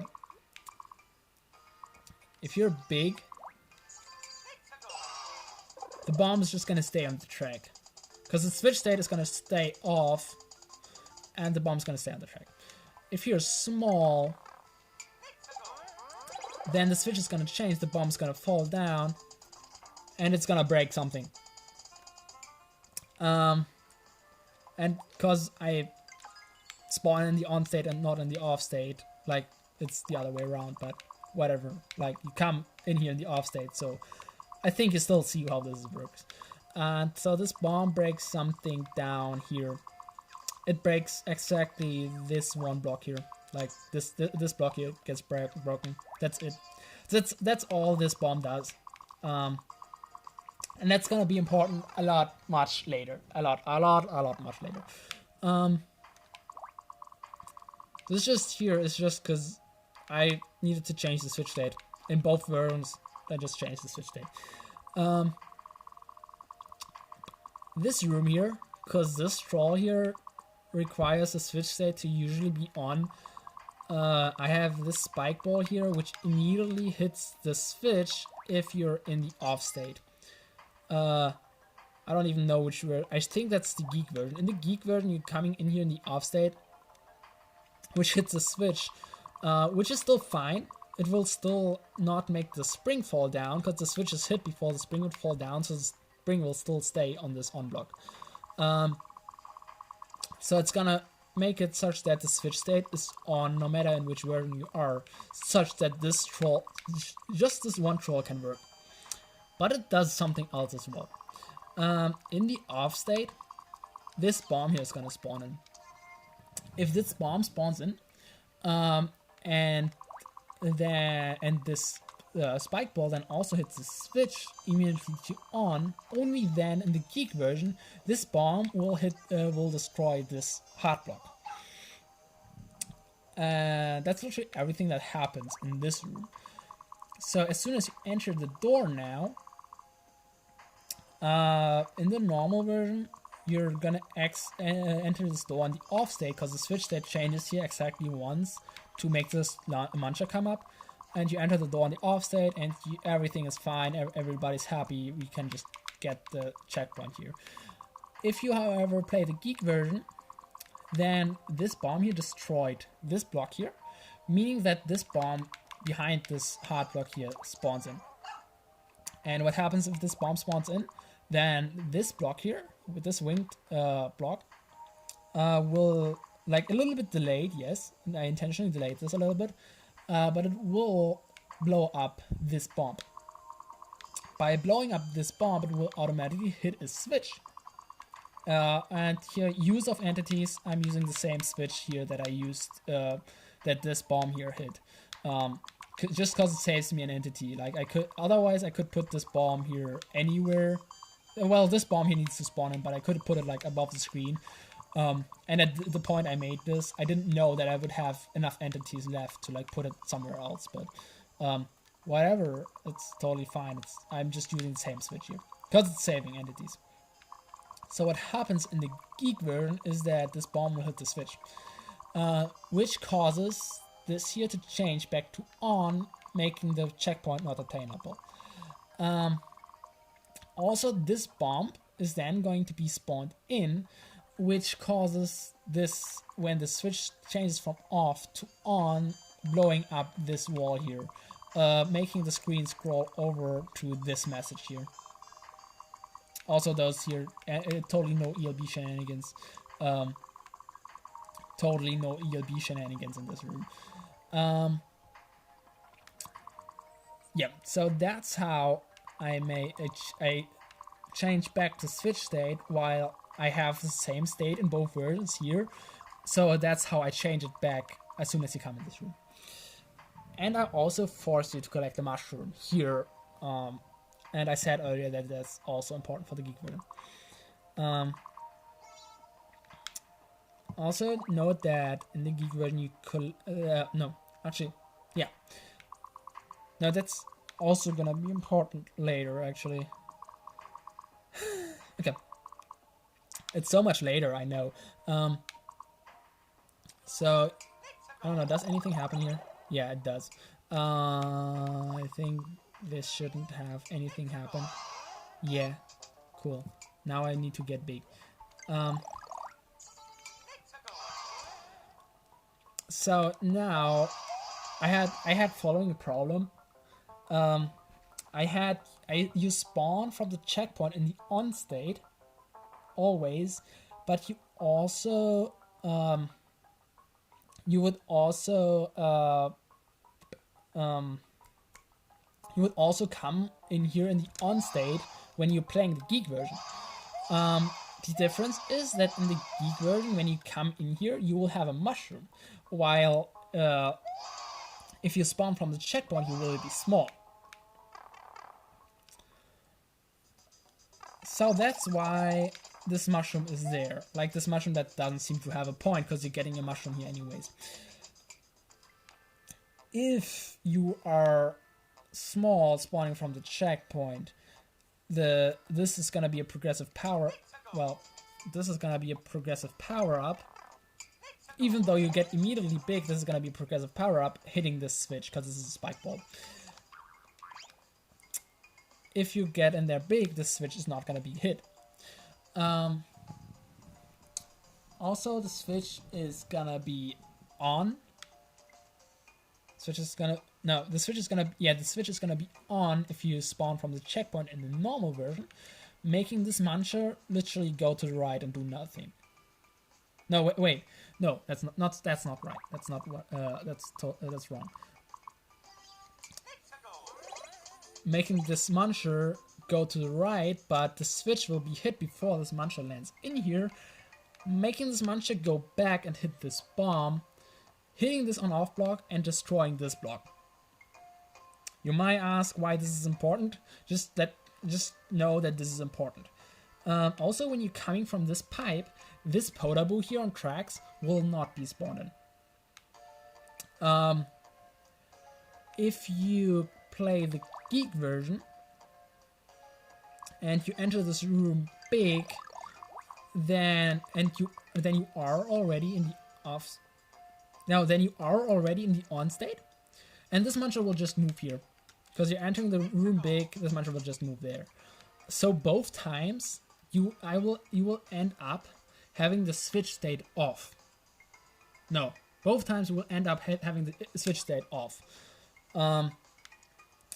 However, it is also possible to spawn in here, like in the Geek version later. Like if you played the level, you will at some point eventually get to CP1. And then, should I explain this now? Okay. Later in the level, you're gonna get CP1 only in the Geek version. And those red coins need to save the Geek version. So in the normal version, you would never collect a checkpoint before all the red coins and would never touch the checkpoint again, which is important for exactly that reason. Because as soon as you collect this checkpoint, after collecting those red coins, you're in the Geek version.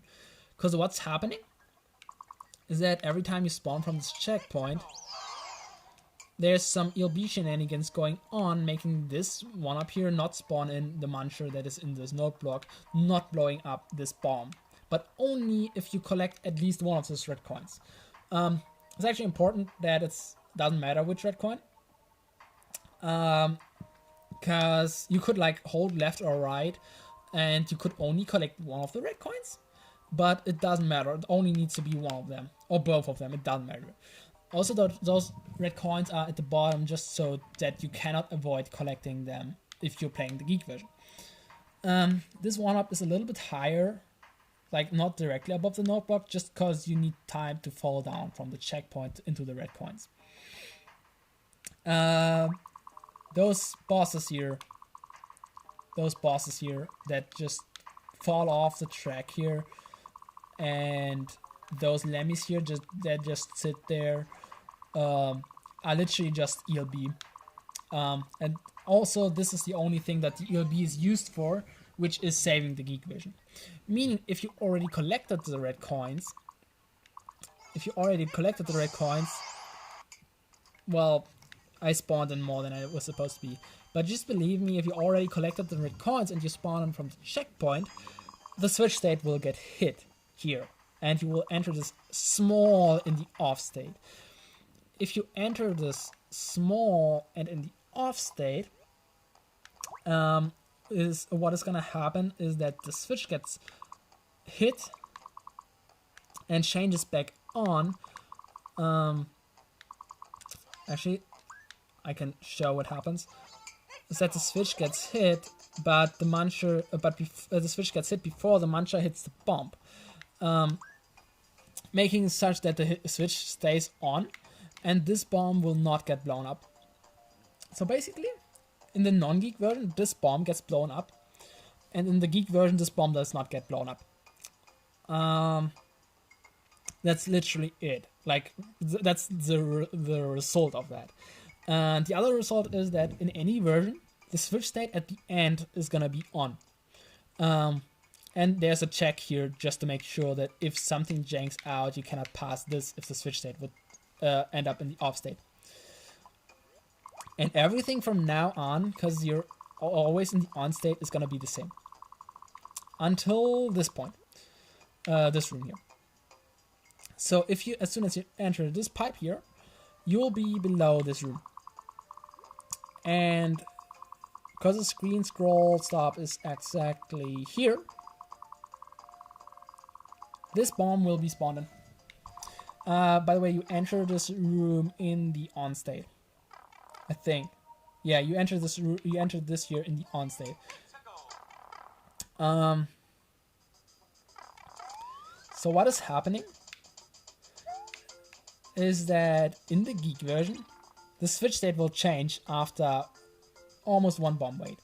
So now that we're below this Podoboo that before here did not spawn in, will now spawn in. And it will lit up the bomb. The muncher here, by the way, still moves just into this hole and does nothing. Because the switch state doesn't change automatically, because this is now way too far off screen. So if you're playing the Geek version, this block is not gonna be blown up, making this bomb stay up here and hitting the switch. If you're playing the non-Geek version, then this block is gonna be blown up, making this bomb fall down here. It will still get lit up, like it's still gonna blow up, but it's not gonna reach the switch if it's when it blows up, which makes a difference between Geek and non-Geek version. Making it such that you end up in the on state if you're playing the normal version, and in the off state if you're playing the Geek version. Oh my god, I need to drink something.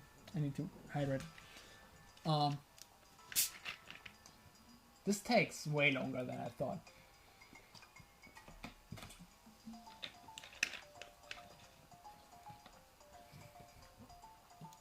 Anyway.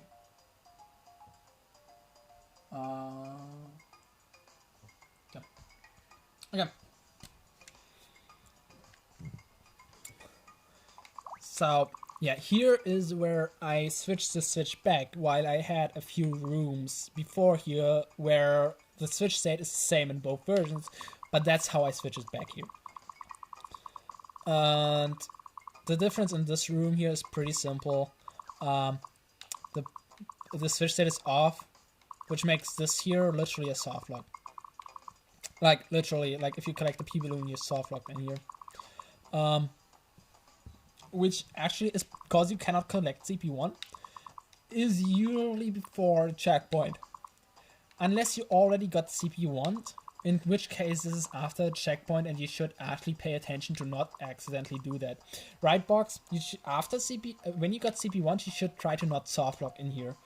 Like, I don't know why you would do that, but just don't do it. Just don't get soft lock in here if you got CP1. If you're like not getting, if you didn't get CP2 yet, then it doesn't matter that it's a soft lock. And it's just not nice that it's a soft lock, but it's intentional. Because Geek asked for soft locks, in case anybody's wondering. But yeah, the troll itself stays the same. And now also this is gonna be different. I'm gonna show how. The difference is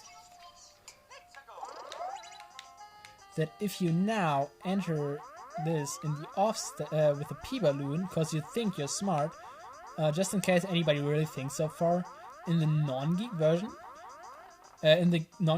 I showed you that it doesn't matter. In the geek version, however, it pretty much does matter, because this is pretty much soft lock. I know this is possible to do, but yeah, you don't want the P balloon if you're playing the geek version. In the normal version, it doesn't matter. In the normal version, I'm nice enough to not make you pick a power-up. But in the Geek version, I'm like, yeah, well, that was not intended. That was not what I wanted to do.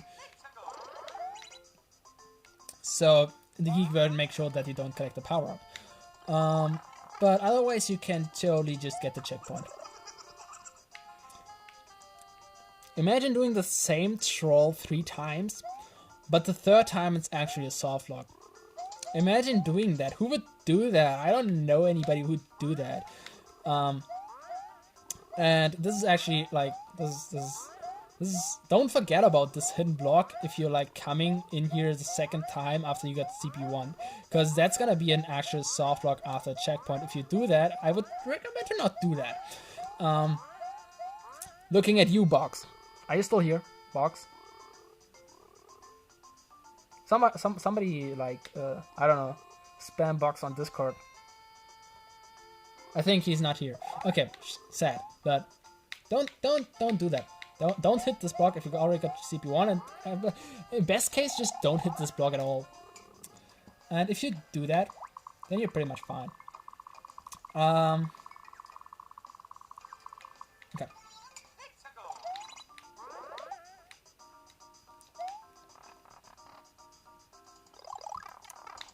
So this time, just stay to the left. Thanks. And also, well, that was not supposed to happen yet.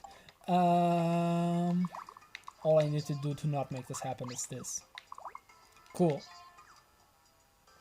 I need to show this later.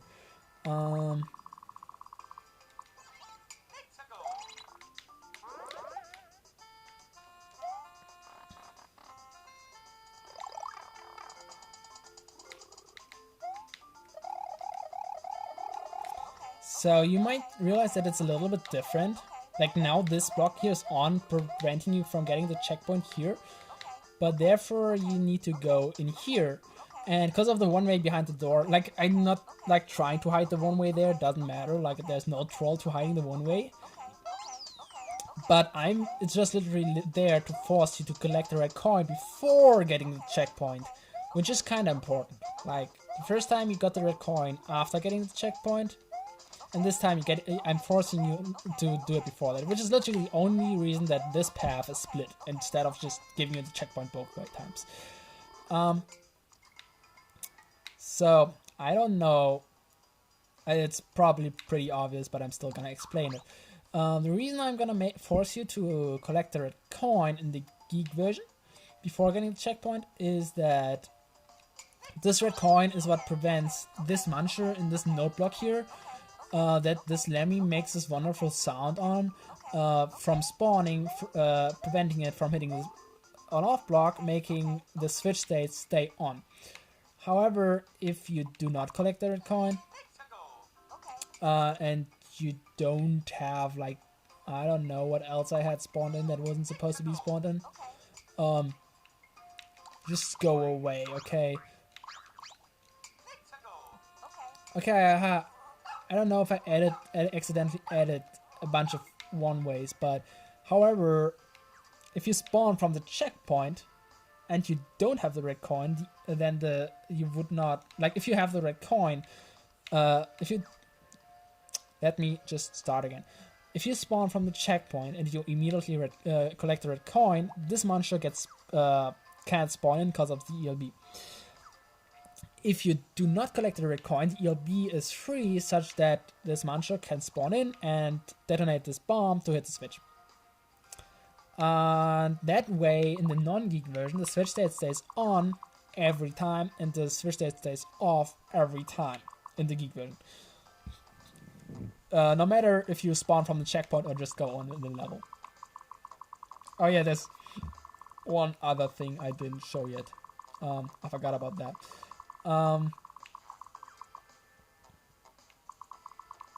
Actually, yeah, I need to actually look where it is. Oh, it's here. So if you're in this room, not only this bomb is gonna blow up, also this bomb on tracks is gonna come down and land on this track, which actually happens in both versions. It doesn't really matter in the normal version, but it happens in both versions.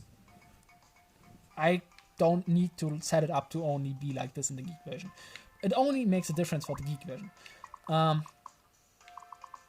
So the reason this matters, let me just set this up. I'm gonna make this easier for myself. So when the bomb blows up, those two blocks, and I go over here, I go in this door. I'm gonna make this easier for myself. I don't have a reason to do this. You go over here, you go to the checkpoint, and you now go in the door. Because the switch state is off now, you will have to fall through here. And it puts you into this room. This is one of the rooms that I added after Geek was like, oh, there should be some insiders, whatever. And Geek has a face cam right here. That's where Geek has a face cam, the top left. And so those arrows actually point specifically to Geek's face cam. And if anybody doesn't know the Nor Lady meme, then yeah, whatever. It's gonna trigger Geek if she Geek doesn't like to be called Nor Lady. I think I've heard of that. Also, also giving you a few P balloons because Geek loves P balloons. That's why I'm so nice to give her more P balloons, and they're timed. Those P balloons are actually timed perfectly. I don't want to show this, whatever. So first of all, when you enter this in the off state, I think I'm only gonna explain the setup right here. I'm not gonna show all of this every time because this is gonna take way too long.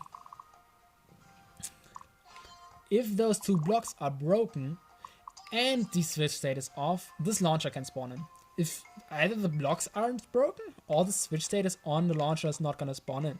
Meaning in the normal version you can go through here, and if you spawn from the checkpoint, this bomb would not have blown up those blocks, meaning that then you could also go through this.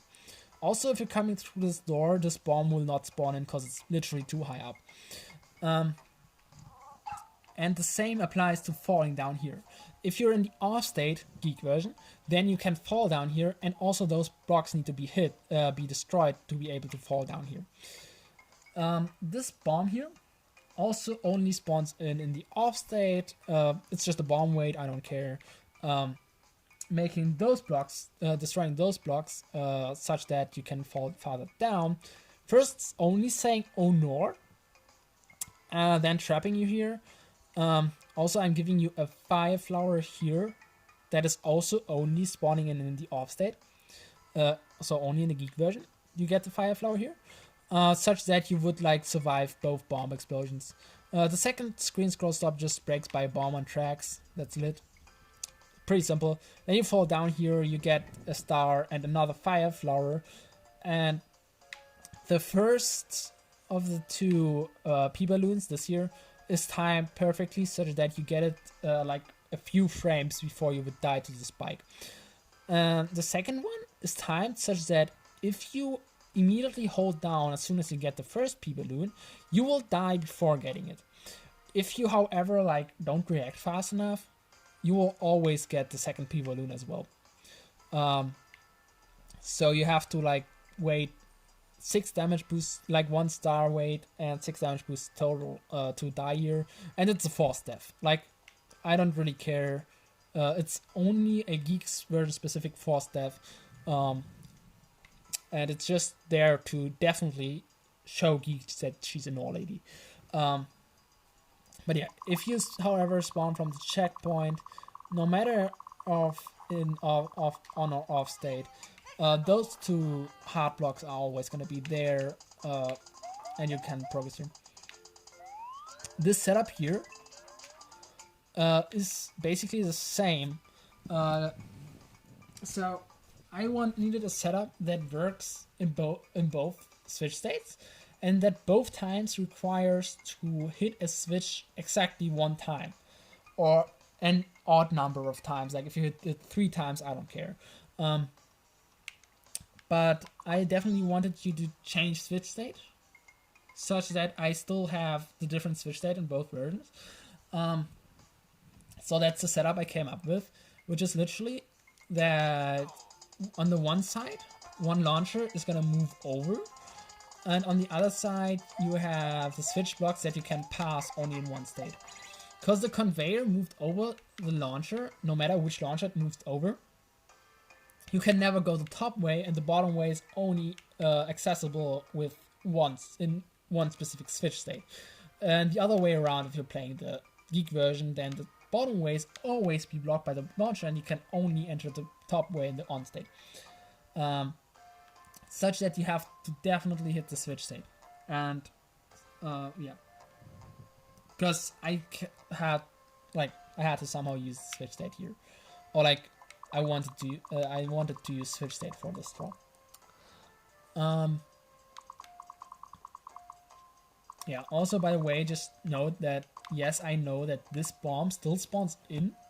Even if you're not going to fall down here in the Geek version, this bomb will still spawn in, and will allow the screen to scroll a little bit down here, which shows this ugly space here that's empty, which is kind of annoying, but I also don't really care either. So I'm like, well, whatever, yeah, I see that empty space, I don't care. It's like, it's the Geek version, okay, I don't care. So everything is the same. This switch block isn't there, but I just put it there for testing. What is happening here, I mentioned at the beginning of the stream that one of the smaller differences that I wanted to put in was to actually put in soft locks. I already showed the soft locks before CP2. But this here that I showed earlier with the dry bond shell getting you stuck in the launcher. In the Geek version, you're going to be in the on state. And if you're in the on state, the Thwomp that usually would like well, I'm big. See, this for whatever reason this doesn't work small. So let me get the mushroom. So the Thwomp doesn't spawn in because there are switch blocks behind it. So this is an actual soft lock in the Geek version. There's nothing more to it. I think that I wish I could just do it, make it like, at least it's like not a, you're stuck in a launcher, okay, it's a funny soft lock, or I pretend that it's a funny soft lock. Yeah, that's all. The setup is pretty simple. The Thwomp just doesn't spawn in the Geek version. Yeah, and note that in both versions, the switch state gets changed here again. Meaning, in the Geek version, you're gonna exit this room off, and in the normal version, you're gonna exit this room on. Which brings us to the next troll.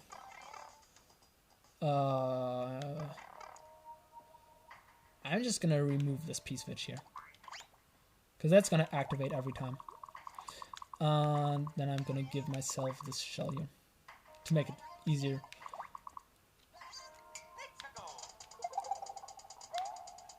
Aww, I didn't want that to happen.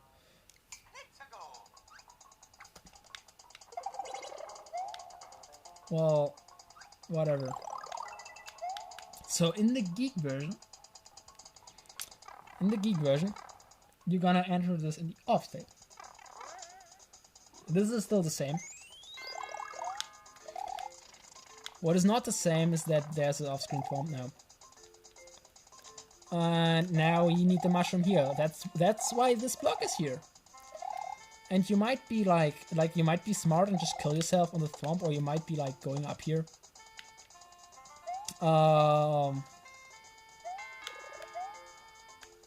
Yeah, I actually forgot to put the bonus music here. I should put bonus music here. I forgot about that.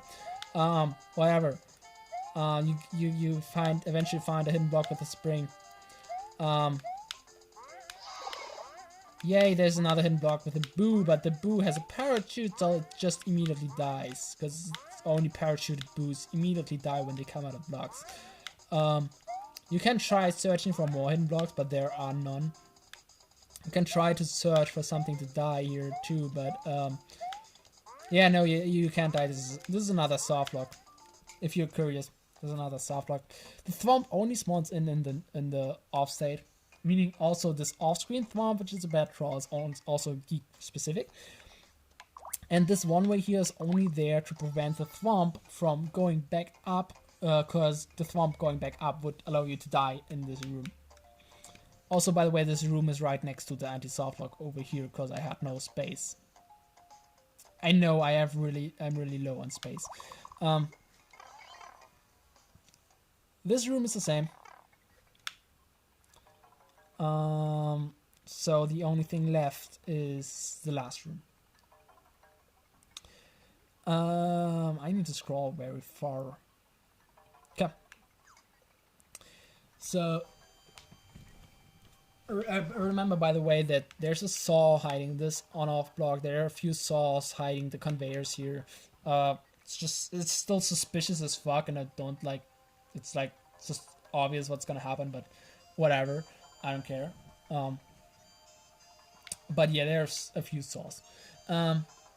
So I mentioned earlier that I have this setup here, which no matter which switch state hits this launcher up. Guess why this doesn't matter which switch state? Exactly, because this also happens in the Geek version.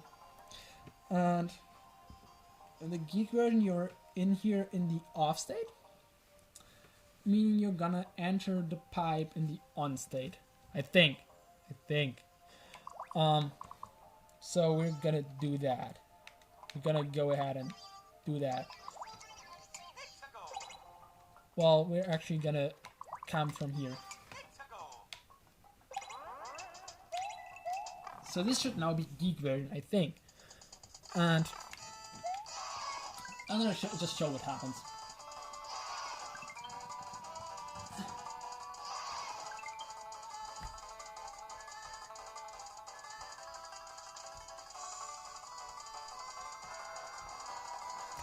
So this launcher still comes down. I'm still so nice. Hi, Lucky Cat. I'm not playing a troll level. I'm explaining one that I made myself. And I'm also close to the end. Yeah. But hi and welcome to my stream. So this is the same, right? But this time, you actually get the checkpoint. And if you now go back here, you might remember that last time. No, I am German, but I prefer just speaking English over speaking German. And I need to.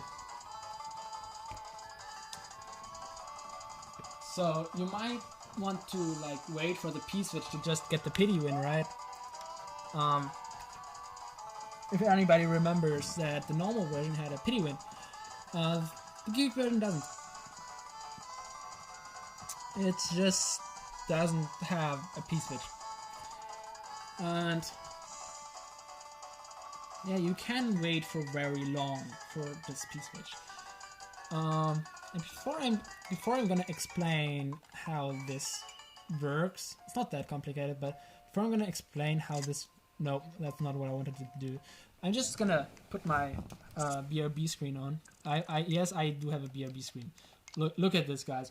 Guys, I need to take a break. I need to take a bathroom break. I'm back in like a few minutes. Give me a moment.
I'm sorry, I'm back. Okay. So pretty much two more things left to explain here. I'm gonna do the anti-soft lock first. So what is happening in here? That the first time you enter the anti-soft lock, no matter which version, like no matter of on or off state, this Potaboo here is gonna move on this track. The first thing it melts is this frozen coin here, which spawn blocks this launcher here. So the first time this launcher would not be spawned. And so the reason that this launcher is even there, or not there, is that even if you make it up here, and somehow make it through here, without this launcher being here, you cannot make it over here. And therefore you could never progress in the anti-soft lock. Which forces you to, like you could time out, yes, but that forces you to go into this pipe. Which I really need. Like there is a chance that like Geek would be like, that Geek is like not gonna take the pity with this pipe. Especially because the rules of her contest said no pity. So there's a chance she's not gonna take it, but eventually if she ends up in this ante 3 times, she's gonna take the pity. I'm pretty sure at some point she's gonna. If she's never taking it, then like whatever. If it takes 5 years for her to take this pity, I don't care. But yeah, it's impossible to get over there without taking the pity. Because the launcher is not spawned. So this Potaboo first melts this coin, then I'm just gonna delay it. Like this track is just so long to delay it, and then it eventually falls down here, which melts this frozen coin, spawn blocking this bomb, and this frozen coin here. And what that does is that as soon as this frozen coin is melted, it's gonna make the launcher fall down, enabling you to go in the pipe. And if you go in the pipe, you get the fake CP1. I'm gonna explain that after I explain the anti. So you're gonna go in the pipe, and you're eventually gonna come back in here. Now that the frozen coins are melted, a bunch of things are happening differently. First of all, this muncher is spawned in, making this launcher impossible to ever again fall down onto this cloud here so that you could never again enter this pipe. That's why this mantra is here. Oh, the track behind the mantra, by the way, is just there such that the Podoboo would fall off screen, such that you could never call yourself intentionally on the Podoboo. And that's also obviously why it's completely like going somewhere else where you could not reach it. Also now this launcher spawns in, making it technically possible to do the anti-softlock. About the anti-softlock itself, I know that those springs here are asynchronous depending on how you spawn in the spring, because they don't both spawn in at the same time. I know that this is almost impossible to do. This jump is horrible, those ice physics are stupid. This part is actually not that bad, getting through this here. It's not that bad, you just don't want to fail it. Because then you need to do everything again. This mushroom here is such that if anybody does it, they need to do it a second time. But yeah, really, realistically, by the way, there's a Kaiser block here too, so even if you like jump up there, you will get hit by the Do I have a sound effect on this Kaiser block? Yeah, I do. I do even have a sound effect on this Kaiser block.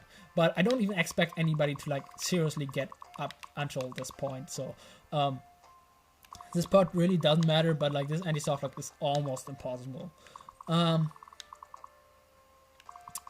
So what else? So that's about the anti-softlock itself. But yeah, the second time it's technically possible. Like there's no reason why you could not die in this anti-softlock other than that you would most likely rather time out than dying there, and which is intentional. Second thing is that not only this muncher spawns in, but also this parachuted bomb. Because this bomb is on a parachute, it would not stack with the launcher. Because if it would stack with the launcher,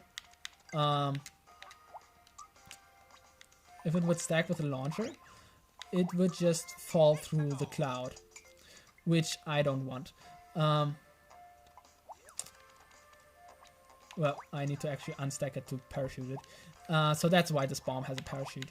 And if this bomb is spawned in, the Podoboo can actually hit the bomb. Like the same Podoboo that before melted the coin now activates the bomb. And I'm not gonna bother. And if you're in the off state, non-geek version, then this P-switch is gonna be spawned in. And if this P-switch is gonna be spawned in, then as soon as this bomb blows up, it's gonna break the block below the P-switch, and that makes the P-switch move high enough up to actually get activated. Like this. And now we have an infinite P-switch. That's also the purpose of all the P-switch blocks here, to block your way as soon as the P-switch gets hit, such that you would have to go and take the pity, because it's actually the only way to win. You have an infinite P-switch up here, and an infinite P-switch here to the left, such that there's always going to be infinite P-switch. This is usually not going to be here. This launcher here is not going to be there, because it's going to not be fallen down, but whatever, I didn't bother delaying this frozen coin. But yeah, however, in the non-geek version, in the geek version, however, this P-switch is just spawn block, and it will never activate, and you just have to do the anti-soft block, which you most likely won't be able to do. And yeah, I don't think there's anything else. Like the infinite P-switch is clear. It's just launchers with P-switches. And I have two of them because you can get high enough up technically to like despawn one of them or get one of them off screen, then the other one will be infinite. I don't think anybody is gonna be able to do the anti-soft lock before the P-switch activates. Like, especially because you have to do it twice. It's not possible. Like, not seriously. Like, I doubt anybody will even get up here. And yeah, then you can, in the non-geek version, go in the pipe and win. In the normal version, all you do is die at like if the timer goes to 0. Or like if you're like, I don't know, really good. yeah, this is Geek on this level commentary, because why not? Also, I need to check something. I got a message. Is Bearer alive? No, Sonantra. What is...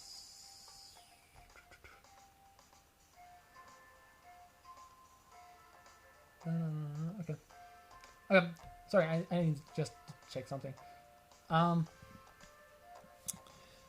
Also, by the way, I'm pretty much at the end. I have like one more thing to explain. I think. I hope I didn't forget anything. But yeah, I think that's everything about the anti-soft lock. Turn off this room.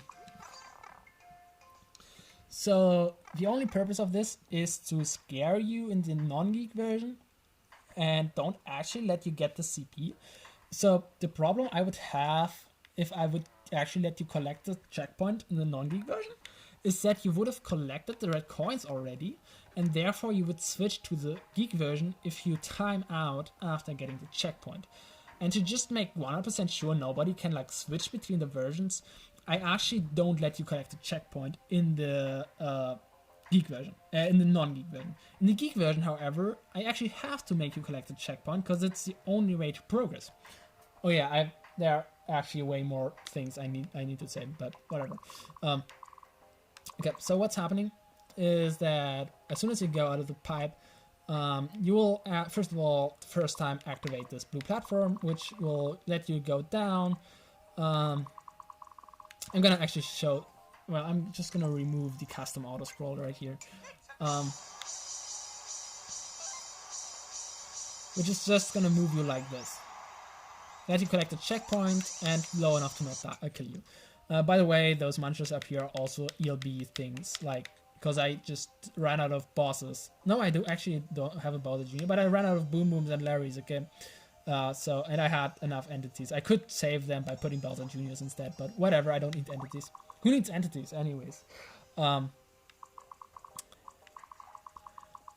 the same time, while you're going down there, this yellow platform above the screen, like, I'm just giving you a lot of sound effects, covering that you don't actually get this checkpoint, and this yellow platform now blocks any way you could get back down. The blue platform also lands on this track, which doesn't like serve any further purpose, but yeah, whatever. Hey, I'm using ELB. I'm just saying who needs entities, not ELB. Like, if you look at the top of the screen, you see that I have a few entities left. That I could even save those two munchers, and I would have like 5 entities left in the level, and I don't know how to use them. So, who has ever have a problem with having 2 less entities? Man. However, if you're in the other switch state, meaning in the off state, in the geek version, you're gonna be in the off state. And what I'm gonna do to simulate that is do this. Oh yeah, by the way, this spring here, I forgot to mention that, because you could technically stand on this cloud and get crushed by this launcher. This spring here constantly boops you away from this cloud just to make it almost like it could technically be possible to still get crushed by the launcher, but I made it as least unlikely as somehow possible. God damn it. Let's put another one. So however, in the geek version, you're gonna be in the off state. And this time... Oh no, in the normal version, you're gonna be in the off state.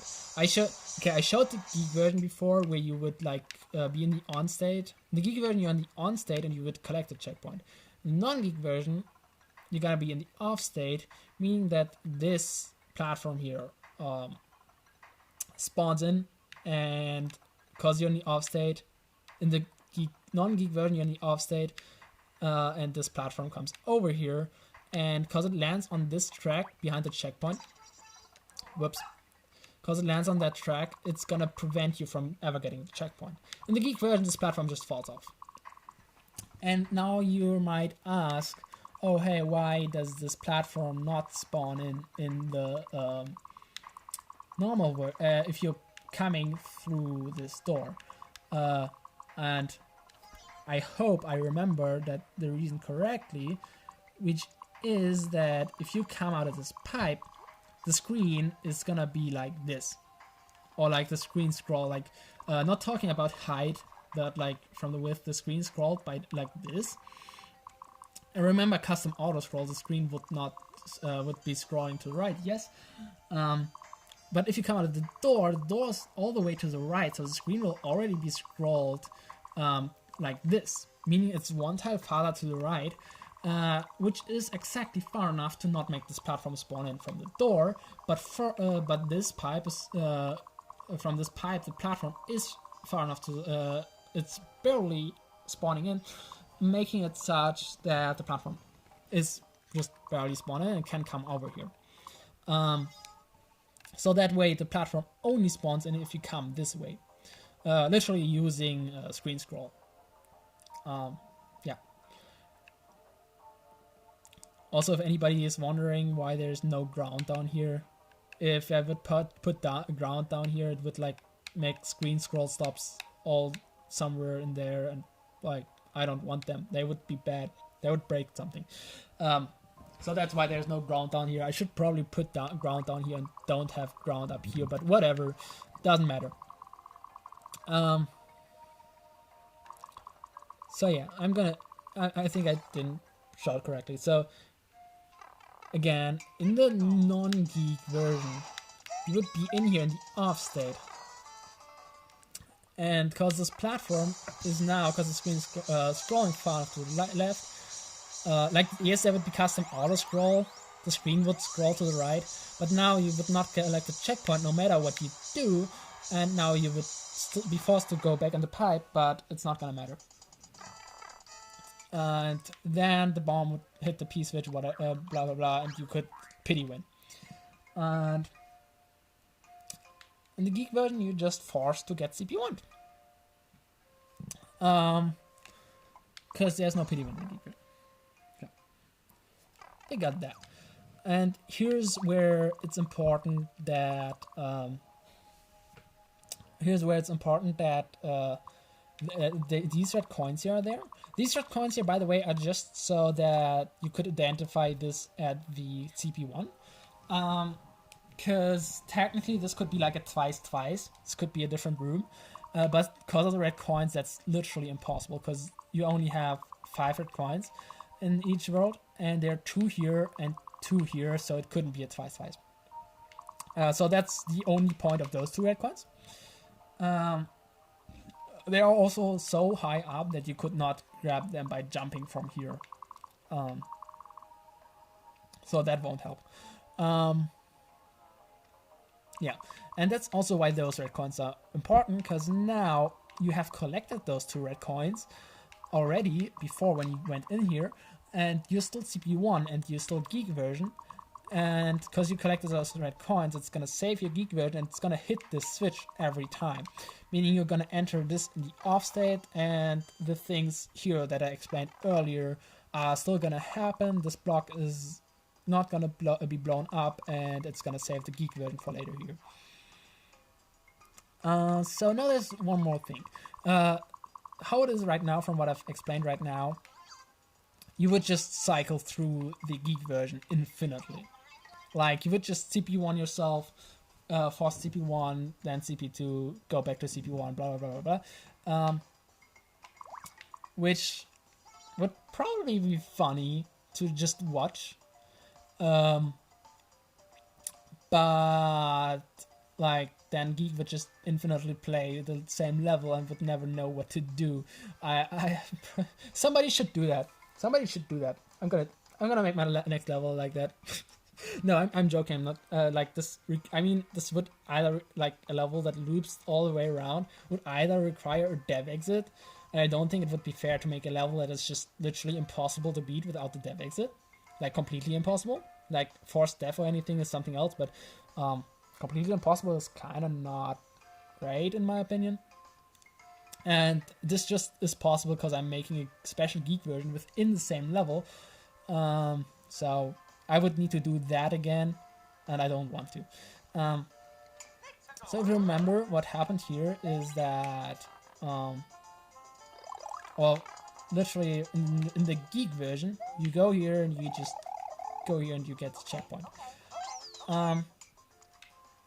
But the reason why I deleted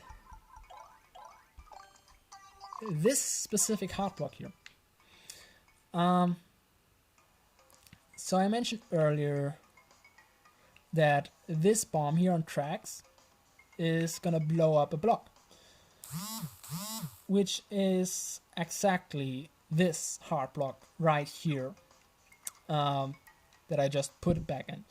And if this hard block is destroyed, because you're playing from the beginning, and you get in here because you're playing from the beginning, you don't get CP1, so this is the first checkpoint you get. This block will be destroyed when you get to this checkpoint the very first time. This block being destroyed, meaning that... Wait, I should just put delete everything here. Yeah. So this is what's gonna be spawned in. So the big muncher is spawned in, and the small muncher spawns in as well. They both only spawn in the off state, meaning in the Geek, in the non-Geek version they won't appear at all.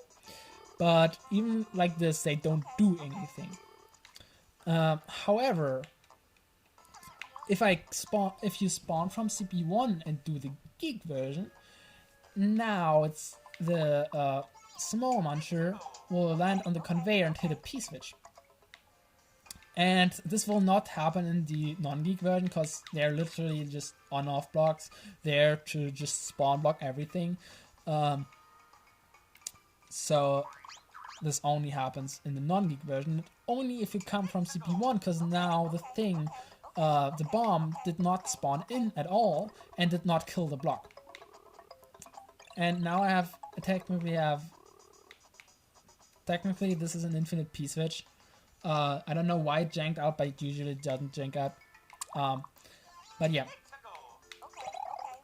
Now you get in here. And now the only way to go is this P-switch door. You're actually in the off state. And this is a link. By the way, this is also a soft lock, but whatever. Who cares? YouTube, blah, blah, blah, blah, blah. Something links. You can technically get up here because this is an off state. You can soft lock here. This is basically a soft lock, so whatever. And the only thing you can do here is put in the link in your browser. The link is also putting using the title of the level.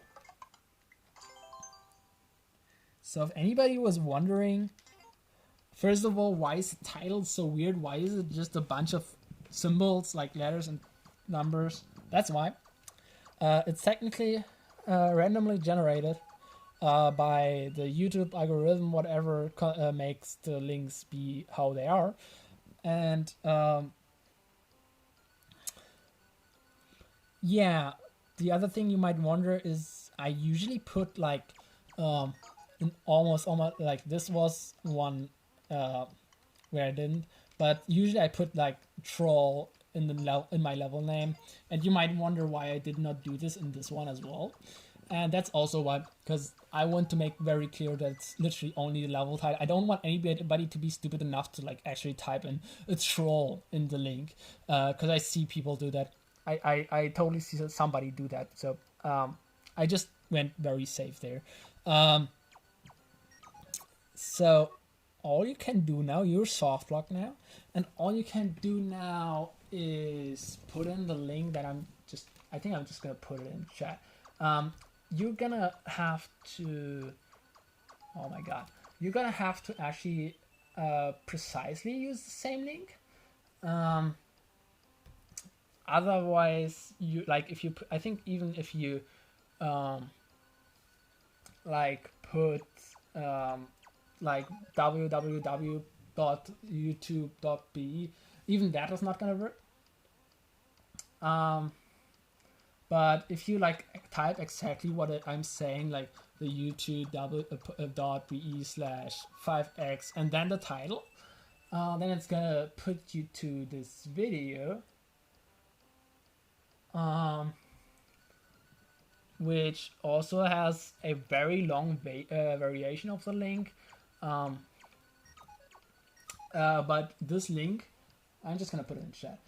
This is the video that it's putting you to, and this is just too long to like put in a level, especially in the vertical sub area. And if you go to this video, like you can watch it yourself. If you're watching this on YouTube, the link is gonna be in the description, or you can just type it in. If I don't think I will, but just in case, you can type it in. But wait, basically what it is, I mentioned earlier that there's a clip of Geek literally saying that she trusts me. So the video mostly starts with showing Geek that clip, and then being like, basically, like, I'm not gonna go into detail too much, but basically what the video tells, hey, the Geek version actually is impossible to beat. Because you cannot actually clear, like if you hit the switch at the start, you can never clear the level. If anybody's wondering how you beat the level in the Geek version, you don't. And the video is telling you exactly that. And the video is mostly just, like, at this point, you're gonna be like so long into the level, like you don't have, remember that you don't have a CP1. From beginning to CP2 you don't have a checkpoint, so you have basically 2 checkpoints, like a very, very, very long section without a checkpoint. So that's already pretty long. Then you have multiple soft blocks, like you might even dodge both, but like you have soft blocks, and the level itself is already long. You have that anti-soft lock, which is pretty much impossible, and then it tells you, oh hey, yeah, you're playing the version that is actually impossible to beat, and or you can only like play the normal version now, and then you just beat it. So that's kind of like rubbing as much salt into the wound as somehow possible, especially because it's Geek and she deserves it, and I'm evil. I don't know, maybe I should clip something of what I'm saying right here and put it in the thing. So what I'm also doing, I have, if you look at the video, in the description I put a few links to a bunch of clips. A bunch of clips of Geek and other streamers. Literally just to rub more salt on the wound, like being like, just if you just watch the clips, you will see what I mean. For example, one of the clips is me asking in the in this Fenest chat, we were talking about like level, like troll level, meta, whatever, and somehow I got to the question like progressing as a creator, like getting better as a creator. I was like asking the question, hey, is it fine to regress as a creator as well? Like, it's an obvious no, like you should like always get better, not intentionally get worse as a creator. But I'm like, hey, is it fine to regress as a creator? And I'm like, and he's like, oh, and he was like specifically saying that's only fine for me. And I'm like, yeah, I can use that clip. I clipped it, and I can now say, hey, Defender allowed me to make my levels worse than like get worse as a troll creator. Defender allowed it to me, so it must be fine to do it, right? So clips like that, mostly Geek clips, but yeah, yeah, I totally agree. Geek deserves all of this. And with that, I am hopefully, well, I think I'm pretty much done with the level. I don't think I have anything else to say about that. But yeah, I am really excited to see Geek play this. She's gonna play it either this week or next week. Some people, I think Box told her he recommends or wants to see this level last, like the very last level of the contest, which is like obviously I kind of want to see it as soon as possible, but I already know that I'm definitely gonna see Geek play this. And I'm pretty sure she's gonna play the Geek version. First of all, not playing the Geek version just doesn't make sense for her. Like, not playing the level, not playing the Geek version is like, it's just like, yeah, it's just, I don't know what to compare it with. It's like, I think Senator Bus would compare it with pineapple pizza. It's just like, yeah, okay, fine. I think pineapple. I have a lower opinion about pineapple pizzas than Bus, but whatever. We're not here to talk about pineapple pizza. Yeah, but she should definitely play the Geek version because everything else would just be. Why are you playing the level at all if you're not playing the Geek version? Come on, Geek. Yeah, I there are people who like this. So what I should explain the meme that I'm doing right now.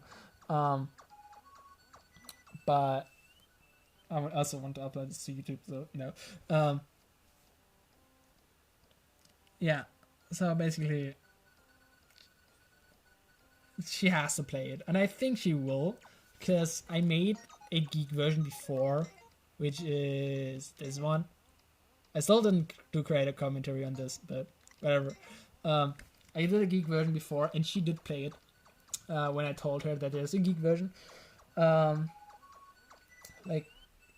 think she's gonna play it voluntarily, and if not, I'm just gonna yell and chat. I'm gonna spam chat, and Box is gonna help me spam chat. So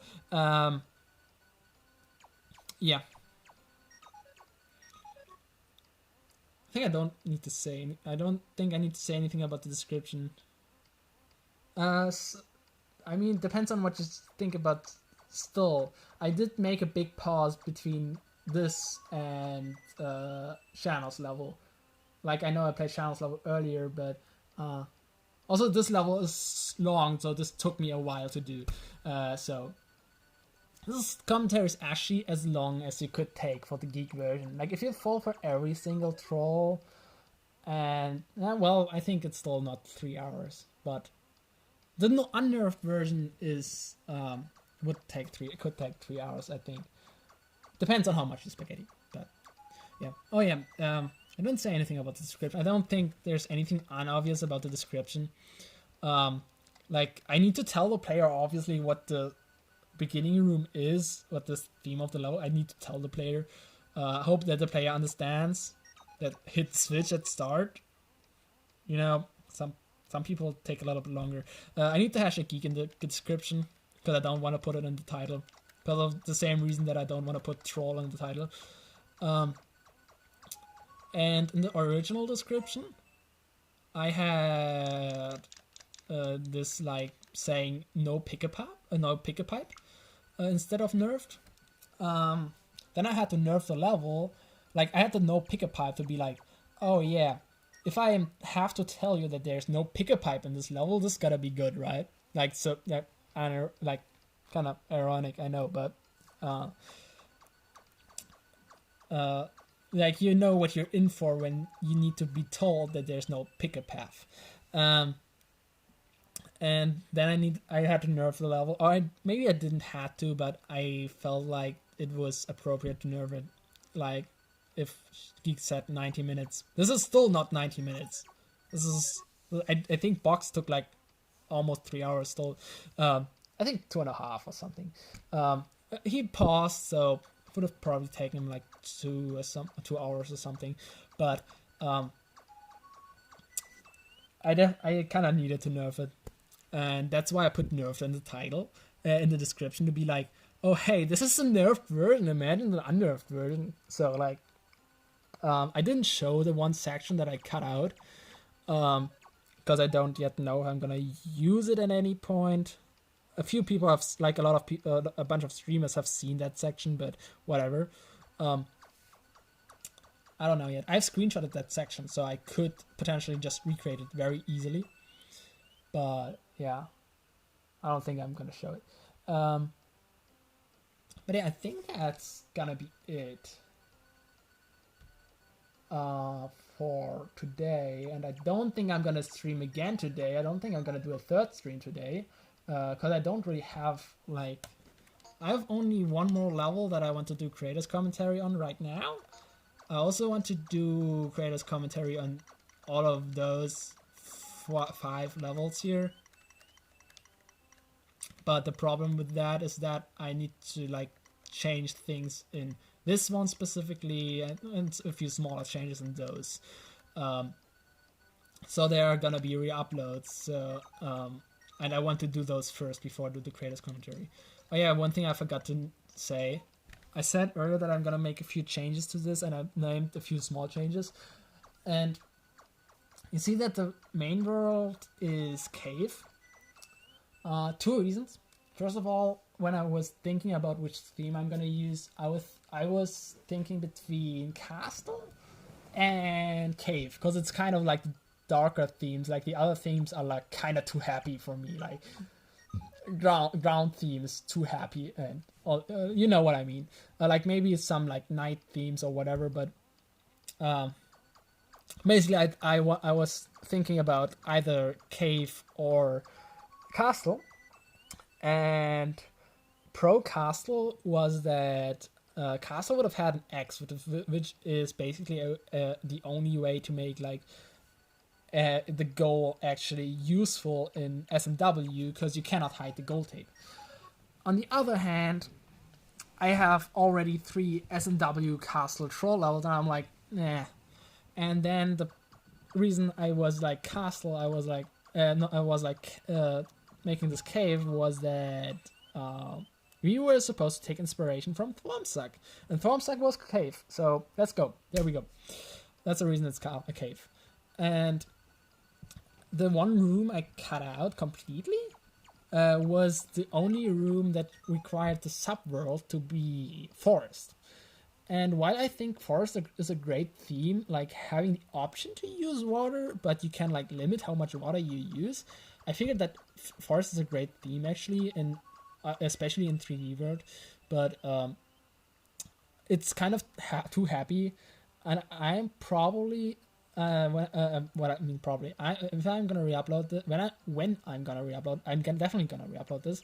When I'm gonna re-upload this, I'm gonna change the subworld to cave, like literally. Change, which it's gonna be so weird because suddenly the subworld has a different theme. But yeah, I'm gonna probably change some aesthetics, like some semi-solids, but that's gonna be it. Yeah, so just wanted to note that subworld is also gonna be cave. Should have done this way earlier, I should have done this right the same time, the same revision that I did the same revision I did cut out the room. I should have also changed it to cave. I just didn't thought about it. Anything else? Not really, I think. Yeah.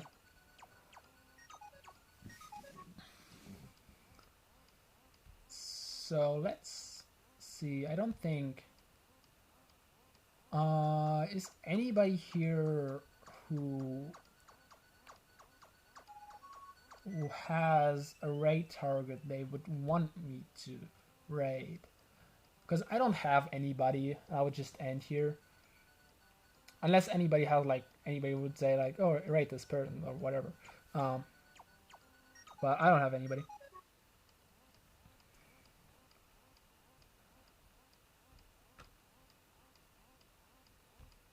Bearers wanted to stream eventually, although it doesn't see. Wait, let me actually check. Is Bearer gonna stream?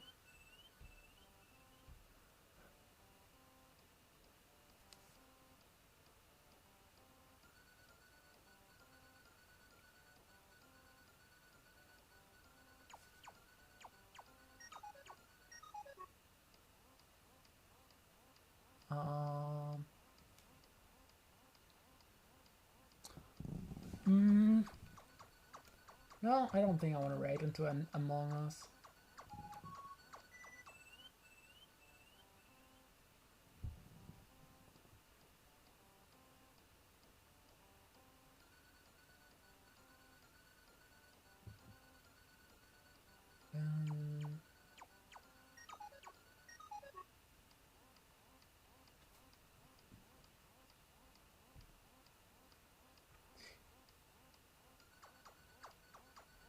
well, I'm not gonna sit here for 1 more hour. But yeah. I was just thinking about if I had I had anything else I wanted to say. No, I don't think so. So, yeah. So thanks for hanging out. I'm gonna put this on YouTube as soon as possible, I think. I don't think Geek is...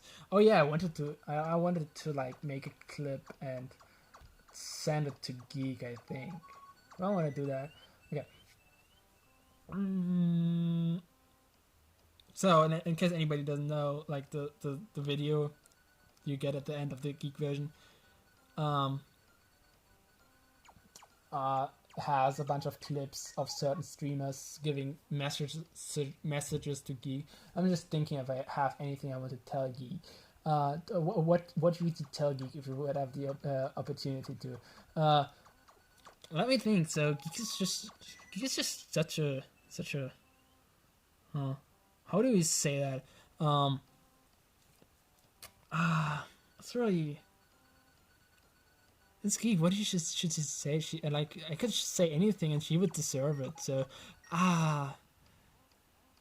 so Geek, if you see this, I'm really struggling to know what I should tell you right now, but yeah, I think you deserved all you got. Like, there's nothing in this that you did not deserve. And remember that that pretty much everything I put in here, you asked for before. Like, don't try to... I know what you're trying to say. No, you did ask for it. Yep, you did. And everybody knows that I'm right. Okay. Thanks.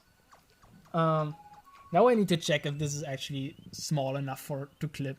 And I need to do the work and clip it. Oh my god. Yeah. I always blame Geek. There's this like, I don't know why people are blaming Box. Come on, why are we blaming Box? Like, I mean, Geek can blame Box because she probably doesn't want to blame herself, but anybody else, why would you blame Geek? Like, or why would... I can't talk anymore. Why would you blame Box if you can blame Geek? Like, you could blame both. That would be fine as well. But yeah. Well, anyways, I'm gonna check if I can clip that, and yeah, I'm gonna end here before I like have... Yeah, but sure, why not? Yeah, still nobody on. I could rate Morpher, but Morpher is like 51 viewers. I don't see anybody like on with 1 viewer. Yeah. Let me check again, actually.